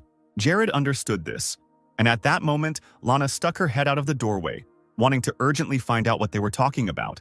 The girl reproachfully shouted at Dark that he was becoming more and more arrogant just because he knew how to fight a little. The guy addressed the girl, calling her first and last name, which surprised Lana Spittenberg because she didn't think he remembered her name. Fear appeared in the girl's eyes. Dark, with a frightening expression on his face, told her not to irritate him anymore. After that, he left, leaving the girl with Jared. Lana shouted after the guy that he was wrong to think that she was scared and that it was funny, although in fact she really was scared. And Sir Sidmian turned to her, asking if the girl wanted to continue their previous conversation. Lana apologized, not understanding what the man meant. He said that he knew that the fee for the oracle's predictions was quite high. In the city, there grew a wide tree with dark green foliage. In the middle of the crowd stood two figures in cloaks and wizard hats. One figure's clothes were colored blue, the other figure was dressed in pink and purple. The magician in blue clothes created a beautiful white dove with the help of magic, which amazed the people around them. Dark, sitting nearby on a bench surrounding a tree trunk, thought that judging by the flow, it was not a trick, and assumed that it was magic. The guy couldn't find any information about teleportation even here, and didn't know if he should go to Alcus and look there. But Dark had no idea how to get there, so it's possible that at some point he'll stop traveling with Palshan's crew. Looking at the sun, the guy remembered Lana, and, angry, waved his hand because he absolutely did not want to remember this little wretch ever again. His hand movements did not go unnoticed. One of the cloaked mages noticed that Dark was doing something, and his companion asked if the object of their observation could suspect something. The mage in pink and purple clothes announced that they were starting. He stretched out his hand, on the finger of which was a ring with a red stone. This man did not even imagine that he would use this thing only as a seal. Some man happily asked if this ring was magical. The wizard held out his hand. It was Sir Tozier. In the name of Cronetio, he commanded this indestructible ring as an object of seal. Tozer said that Dark should become the one he despised the most and used the antipathy spell. The silhouette of a guy was reflected in the stone of the ring. Dark suddenly noticed a strange red light. He turned around and saw a man casting a spell. Dark became angry when he recognized this man. There was a strange expression on Sir Tozier's face. He cursed in his mind because the guy initially ignored this wizard, since he did not feel the intent to kill. Dark ran towards his opponents, but his body began to change. He was taken by surprise by this sudden and strange feeling. The two sorcerers used warp, disappearing before the boy could reach them and do anything. The portal circle with symbols in the tower glowed with blue light. The blue-robed mage asked his teacher in a trembling voice if they had succeeded. Sir Tozier confirmed this, as the ring and the mercenary were engulfed in light. This was sufficient proof that everything had worked out. The gray magician was curious about what Dark could turn into, whether he could turn into a dragon. But his teacher thought that it was unlikely that if the guy turned into a dragon, the wizards would feel something powerful even for a moment. Usually, people after this magic turn into something like insects, but soon a couple of people will manage to find out what Dark has become. The people who had been watching the two wizards before were surprised to notice that they had disappeared. Two people chuckled, noticing something. They saw something fall. The cloak fell to the dusty ground. Dark was reflected in the red stone of the ring. Then he turned around because he felt something strange. There was a slight smile on Sir Tozier's face. A look of wariness flashed in Dark's eyes. At that moment, the wizards managed to disappear, using teleportation magic, warp. Dark plopped down on the ground, covered by his cloak and therefore invisible. He cursed mentally because his enemies managed to escape again. Two people approached with smiles and asked if the guy was okay and if he needed help. Dark wondered what these people were saying and if they were always this tall before standing up. Feeling his body become unusually heavy, and ignoring the words of the two, he walked while one blonde guy awkwardly asked him to wait. Dark's clothes looked baggy, which he noticed. The guy also wondered why his sword began to feel heavier. The blonde man grabbed his head, thinking he should have asked the name. A loud scream was heard in the hotel building. Lana asked the newcomer who he was, while Gaston and Jared stood behind her, also not understanding anything. The person in the baggy clothes shouted rudely at the girl to shut up. Lana was scared by this. But the man who was Dark suddenly clapped his hand to his mouth, realizing that something was wrong with his voice. He turned to Gaston, asking what had happened to him, since the boy no longer felt Kai in his body. A look of realization crossed the wizard's face. Dark removed the hood of his cloak, and although the magician was able to recognize him, his face was different. It was Lana's appearance. A shocked expression appeared on Sir Sidmian's face. Antonio and the knight met each other's eyes in surprise. Palshan, Media, and Mikhail, who was busy combing his long blonde hair, were also shocked. Dark, now looking like a girl, asked with displeasure why they were looking at him like that. Was there something wrong with him? The mercenary leader turned to the girl who borrowed a mirror from the still-frozen Mikhail. She knelt down, handed the mirror to Dark, and asked what had happened to him. A guy, but with Lana's appearance, looked in the mirror and saw his face. He closed his eyes when he saw the reflection. But when Dark opened his eyes, Lana's face looking at him from the mirror was still there. Not believing his eyes, the boy touched someone else's face. The image in the mirror changed, because his now long, light hair flashed there. Dark fell unconscious, frightening the red-haired girl. She picked it up and realized that it was exactly the same weight as Lana, that is light. Palshan handed the girl a pillow for the unconscious Dark, and Jared sat down next to the body and asked her to wait. He placed his palm on the guy's body. Lana grabbed the knight by the back of the head, indignantly asking where he was touching Dark. The guy grabbed the girl and pulled her away, explaining that it was Dark, but Lana thought that it didn't matter, because now he had her body, and she had managed to gain fat because she ate a lot. Dark continued to lie unconscious. Jared felt his body, listening to the sensations. A look of alarm appeared on the man's face. He said it wasn't just a change in appearance, and a worried Media asked why. Sir Sidmian had never seen anything like it before. Most of the mana inside Dark's body was gone. Palshan was horrified to hear this information. The red-haired girl covered her mouth with her hand in shock as she looked at this. Sir Sidmian said with regret that Dark's life as a warrior was now over. Now the boy has become just a fragile little girl. The purple night sky began to change. The sun illuminated the hotel building. The legs, in oversized trousers, touched the wooden floor. Dark assumed a sitting position on the bed. The hilt of the saber glittered in the sun's rays. The guy looked sadly at his weapon. He stood up from the bed, his hand drawing his saber from its sheath. Dark swung his weapon, extending his hand. His hand began to tremble. A desperate expression appeared on Dark's face. The handle shook in his hand, but the guy still tried to hold on to the saber. The weapon fell from his hand and hit the wooden floor. Dark grabbed his hand. His accumulated ki from 70 years of training. The body obtained through divine rebirth of his earthly body. All this was gone. Dark sadly thought about the possibilities of returning to his world in such a body. There was a discreet knock on the door. It was Media who brought the clothes. Behind the closed green door, she couldn't help but hear the guy's groans. The girl sympathetically lowered her head down, feeling sorry for him. Palshan took a piece of bread from the bowl and noticed that Media was late. Mikhail said that it was a rather grim situation, and Gaston turned to Sir Sidmian. The guy asked if it was true that the warrior's life was now over for Dark. The knight said that his situation was better than Lana's. He can be thought of as a fragile girl who has complete mastery of the sword in theory. Or rather, since Dark learned it himself, it is not just a theory. Mikhail asked if Sir Sidmian meant that since the boy had lost too much mana to apply this theory, then as a warrior he was dead. He agreed with that. No matter how strong your psyche is, you won't be able to cope with stress when the skills you've perfected your entire life disappear in an instant. Considering the level Dark has reached, the stress and frustration is unimaginable for people like the group of people gathered here. Jimmy suddenly spoke. He believed that if he were in Dark's place, he would have gone crazy or committed suicide. Lana was outraged by their reasoning because she did not understand what was wrong with her body. Antonio said that it was not worth going that far. The mercenary leader said that Jimmy was right, which made the girl even more angry. Palshan said that it was not about her appearance. Mages use power from outside to use magic, but warriors store magic in their body. Over decades, they increase it step by step. The despair of losing everything at once is impossible to understand for someone who has never trained as a warrior. Antonio, Crow, and Lana were silent. As she walked down the stairs, Media asked why everyone was so upset. Behind her walked a gloomy Dark, who had changed into clothes that suited his new body. Someone called his name, but the guy didn't react, looking down. Jared, clearly worried about him, asked if Dark was okay. The guy answered positively, but his face was sad. Sir Sidmian said that he would not tell him to do his best, but would rather just offer him something to eat for now. Jimmy said with a smile that at least Dark's new clothes looked appropriate. The red-haired girl thought it was a good thing they had spare clothes. Lana said with a bored face that it was terrible. Dark asked again with displeasure what she had said.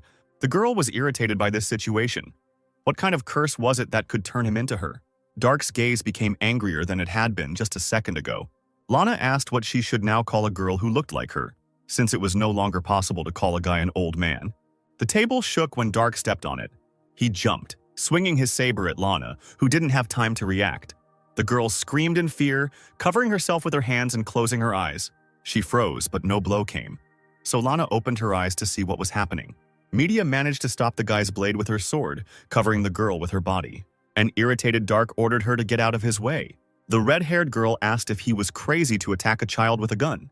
The boy repeated his order and pushed her sword away. Media's gaze became nervous because her opponent's knowledge was still there, and this gave him an advantage.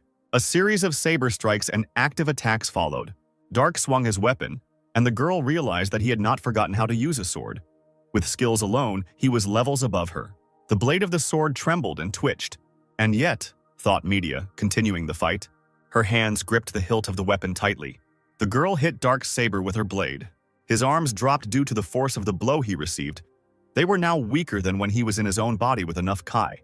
Media said that he couldn't even handle the weight of the sword, and the company couldn't cause a commotion in this place, so she suggested that they stop fighting. The girl's hands held the handle tightly for another swing. Dark was breathing heavily. The fight was not easy for him. Media swung her blade. Palshan and Jared watched this nervously, not interfering in the battle. Dark had his back turned to the girl, still holding his saber in his hands. He said that Media really thought that she could defeat him with force alone, which was in vain. The girl stared at him with incomprehension. She realized that the guy was still fast. He deftly dodged another attack from Media. The girl chuckled in displeasure during the battle. The guy's blade managed to scratch her cheek, and blood began to flow from the scratch. Media pushed him back some distance with an attack from her weapon. She froze for a moment, feeling a slight pain. The girl raised her hand, looking at the flowing blood. A smug smile appeared on Dark's face as he considered this a victory. But his emotion quickly changed to alarm when he heard Media's stern and very displeased voice. The red-haired girl was very outraged that Dark dared to hurt her face and smile. She began to look frightening. The guy was horrified by her reaction and stunned, because he did not expect this. The rest of the people watched what was happening in horror and nervously, waiting for the end of the fight. Dark's saber flew into the air and stuck into the floor. The guy himself was pushed away and fell onto the stone floor. The girl stepped on his chest, pressing Dark to the floor. She said that wielding a blade with such a body would only put the guy in a worse situation, since he would anger his opponent. While Dark is under the curse, he should just sit here and not get into trouble. The guy was silent, listening to media. The girl left him lying there as she left, believing she had taught him a lesson. Dark breathed heavily, looking at the blade of his own saber stuck into the boards above his head.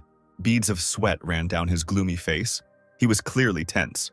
The capital of Thoria, Cromel, was awash with a variety of vibrant colors, from the bright rooftops to the clear sky and green vegetation. The Temple of Athena was beautiful and bright, quite high and wide, decorated with columns. The high priestess was good. She was a beautiful woman with blonde hair and blue, light, almost transparent eyes, and the woman's outfit was bright blue. Lana actively and vigorously recounted the events that had happened to the woman, and she listened to it all with a smile, which amazed the girl's companions. Dark was clutching his aching head, groaning and grumbling. Raven asked how his hangover was, and Jimmy reminded him that they had advised him not to drink too much. Mikhail chuckled, assuming that it was related to the defeat in the fight with media. The guy then looked lost and gloomy. Dark sighed, remembering how he started getting drunk yesterday out of emotion. Lana said that this was how she got here, all this only because there was a student of the Great Drow Temple here. The High Priestess chuckled, noting that this adventure turned out to be difficult for a simple student mission. Darka was irritated by all this nonsense with obvious exaggerations and lies of the little girl. The woman asked if the blonde man's name was Mikkel and clearly wanted to tell him something. The mercenary understood that they were addressing him and was ready to listen. The priestess asked where Sir Sidmian was. She had heard that he was their leader. Since Toria and Trovia are not allies, the mercenary comrades decided to limit their movements. The woman decided to first analyze the curse for which she needed to touch the bewitched person. Dark's face was stern and displeased. The high priestess placed her white-gloved hand on the boy's head. Everything around began to glow with a soft, bright light. The woman was clearly surprised. Dark's companions watched this closely. It was impossible, but the high priestess could not remove such a curse. The woman believed that probably no one could do it. This black magic is called antipathy, and the curse cannot be undone by anyone except the magician who cast it. There is another option. You can kill this sorcerer and find a medium who binds the curse. Dark remembered the wizard who cursed him. He was worried whether he could kill Sir Tozier in such a state. The location of the dragon heart and the one who cast the curse. The woman was interested in whether the people who came wanted to hear the wisdom of the goddess about these two. Mikhail had one more request. The priestess asked what this request was. The man turned to Antonio Crow, as if hinting for action. The bearded wizard placed his hand on Lana's head, and she asked in fear what he was doing. The man activated the memory seal and memory lock, enchanting the child's head. The girl's previously lively, albeit frightened gaze became dull and emotionless. A look of fear appeared on the high priestess's face, and even Dark became nervous, not understanding what was happening. She immediately grabbed Lana, asking what the mage had done, clearly agitated by what was happening. Mikhail said with regret that he didn't want to do that either. The woman asked if they really thought they could handle the consequences of using mental magic in the Temple of Athena, since it was unacceptable and wrong. The fair-haired mercenary believed that they could come to an agreement, because the priestess heard what the girl said when she described their path. The woman asked anxiously what they meant. Mysterious knights, a wizard with black magic, who they encountered on this difficult journey. Titans, the dragon heart, and finally a high-level curse that couldn't be removed. The mercenaries could agree on how dangerous this mission was. It was a miracle that none of them were killed, and the girl also survived. The priestess asked if this was necessary to protect Lana from harm. She didn't understand why they couldn't just ask for the child, but Mikhail informed her that the girl had already escaped from the temple. Lana followed their team, stealing a horse and enchanting it to give it more stamina. There was no point in asking her for anything. Mikhail knew that the woman was capable of dispelling such a spell, but the man asked to wait until the end of their mission. Although this was the apprentice's first task, the mercenaries could no longer bear this burden. The high priestess understood what she was being thanked for and promised to protect the girl until the time came. The woman said that she would now prepare to receive the wisdom of the goddess and asked the people to wait there. The sun was setting behind the temple building, and sunset was approaching. Jimmy said he didn't understand something. Turning to Mikhail, the boy asked if they could really talk about the dragon heart here, if Toria wasn't Corinth's ally, and if they wouldn't pass on this information to someone who shouldn't know about it. The man said that everything was fine, because they were asking for the wisdom of the goddess. If the request was not made publicly, everything would be kept in the strictest confidence. Even the emperor of the nation would not have the right to demand information for himself. It would mean his disrespect for God himself, which surprised Jimmy enough. The power of the king and the god cannot be intertwined, which is why soldiers cannot pull out criminals who asked for shelter in the temple. Argon was an exception, where the king is the high priest of the temple. Jimmy chuckled awkwardly, and the bearded wizard standing next to him looked surprised. Antonio noticed that Mikhail didn't look like an ordinary mercenary. He must have received a significant education. The suggestion that Mikhail was of noble birth alarmed the fair-haired mercenary. He said it was impossible while Dark sat behind a column with an uninterested look. The priestess said that she brought a message from the goddess. She walked, carrying a large scroll in each of her hands. One scroll was about the location of the dragon heart, and the second scroll was about the location of the wizard who cast the curse. Dark frowned at the sight of this, and his appearance became even gloomier. The scroll had some creepy images on it, showing some place with a magic circle and a horned creature. Antonio Crow looked thoughtfully at the azure beast with horns. He said that he had one in mind. Such a beast was the azure dragon, a large and dangerous creature. This information scared Palshan and Mikhail. Jared thought that it sounded plausible, but entering the azure dragon's territory to look for the dragon heart was nothing short of a suicide attempt. A question was asked about the second drawing, an image of the place where a magic circle was drawn on the floor. Antonio didn't know the answer. The sorcerer couldn't say anything until he saw what runes were inside. Palshan suggested going to Alcasis to gather the information they needed. Jared agreed with him, because perhaps someone from the Empire of Wizards would be able to recognize the magic circle. Initially, Dark was also heading to Alcasis. Maybe the mercenaries and their companions will be able to find some clues to lift the curse. Someone's female voice called out loudly to Dark. Media ran towards the doorway. The squad leader asked what happened. The girl quickly asked if Dark was here. She was clearly worried. Palshan became nervous because, up until that moment, he thought that the guy was with Media. It turned out that Dark disappeared after notifying the red-haired girl that he was going to take a shower. Mikhail and Palshan panicked when they heard this information. A plump, mustachioed man greeted the man in front of him. Dark, the man himself, leaned against the counter and asked for a bottle. The man, who was also the seller, clarified that the guy was not going to drink it because he looked like an underage girl, to which he lied that it was just his assignment. The seller handed a large bottle to Dark, saying that the item cost 5 silver coins and 22 tar, and the boy paid for his purchase. Dark turned around and left, holding the drink he had bought in his hands. He opened the neck of the bottle with his teeth, tearing the cork out, after which the guy began to empty the bottle in one gulp, not paying attention to the fact that some of the contents were pouring down his neck and down his collar. He cleared his throat, saying it was wonderful, referring to the drink. The alcohol here was definitely better than this place itself, and now Dark couldn't even do anything. He didn't finish speaking, falling to the ground and dropping the bottle from his hands, which flew high into the air and rolled away. The guy couldn't even return to his world, because he himself didn't understand the local magic, and teleportation magic in particular. Next to him sat a black cat, which had been following him even when he was buying alcohol. Dark sat on his knees and began to scratch and stroke the animal. 3 people were watching him from a distance, their sly smiles not auguring anything good. On a dark evening, the windows in the house glowed yellow. Someone's black boots stopped right in front of the door.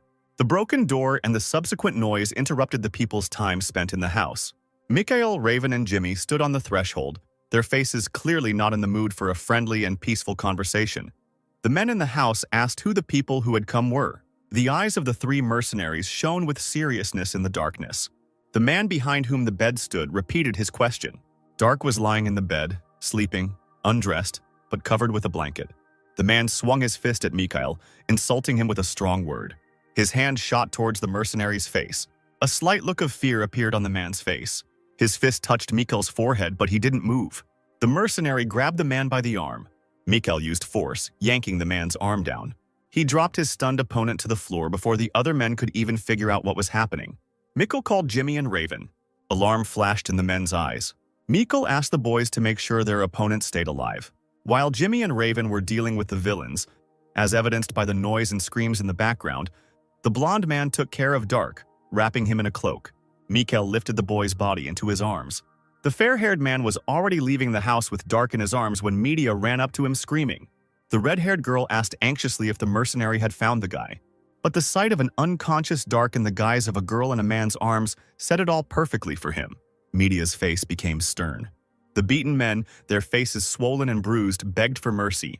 The red-haired girl asked Jimmy and Raven to stop with an unkind smile. She would be sorry if the villains died before she got to them. The eyes of the beaten people showed fear at the realization of what would happen to them next. Mikkel walked away from the house with the rescued boy, wrapped in a dark cloak, in his arms, while screams and pleas for mercy or death were heard in the building itself. The house was burned down, orange flames sending plumes of smoke into the dark night sky. Gaston sat on the floor of the room with a sullen look and his arms folded across his chest. He considered throwing a couple more fireballs at the building. Media entered the room with a loud slam of the door, attracting the attention of Gaston and the leader of their mercenary squad.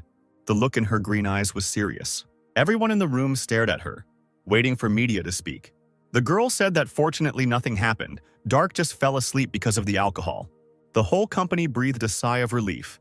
The realization that they no longer had to worry was pleasant. Mikkel said he was so nervous he couldn't sleep. Jimmy couldn't help but agree with him. Jared said that this was all good and suggested that they go to Alcasus the following morning. They decided to go to bed early today. The bright sun was already shining in the blue sky. The horses stamped their hooves as they galloped forward. Sleepy Dark asked for more beer.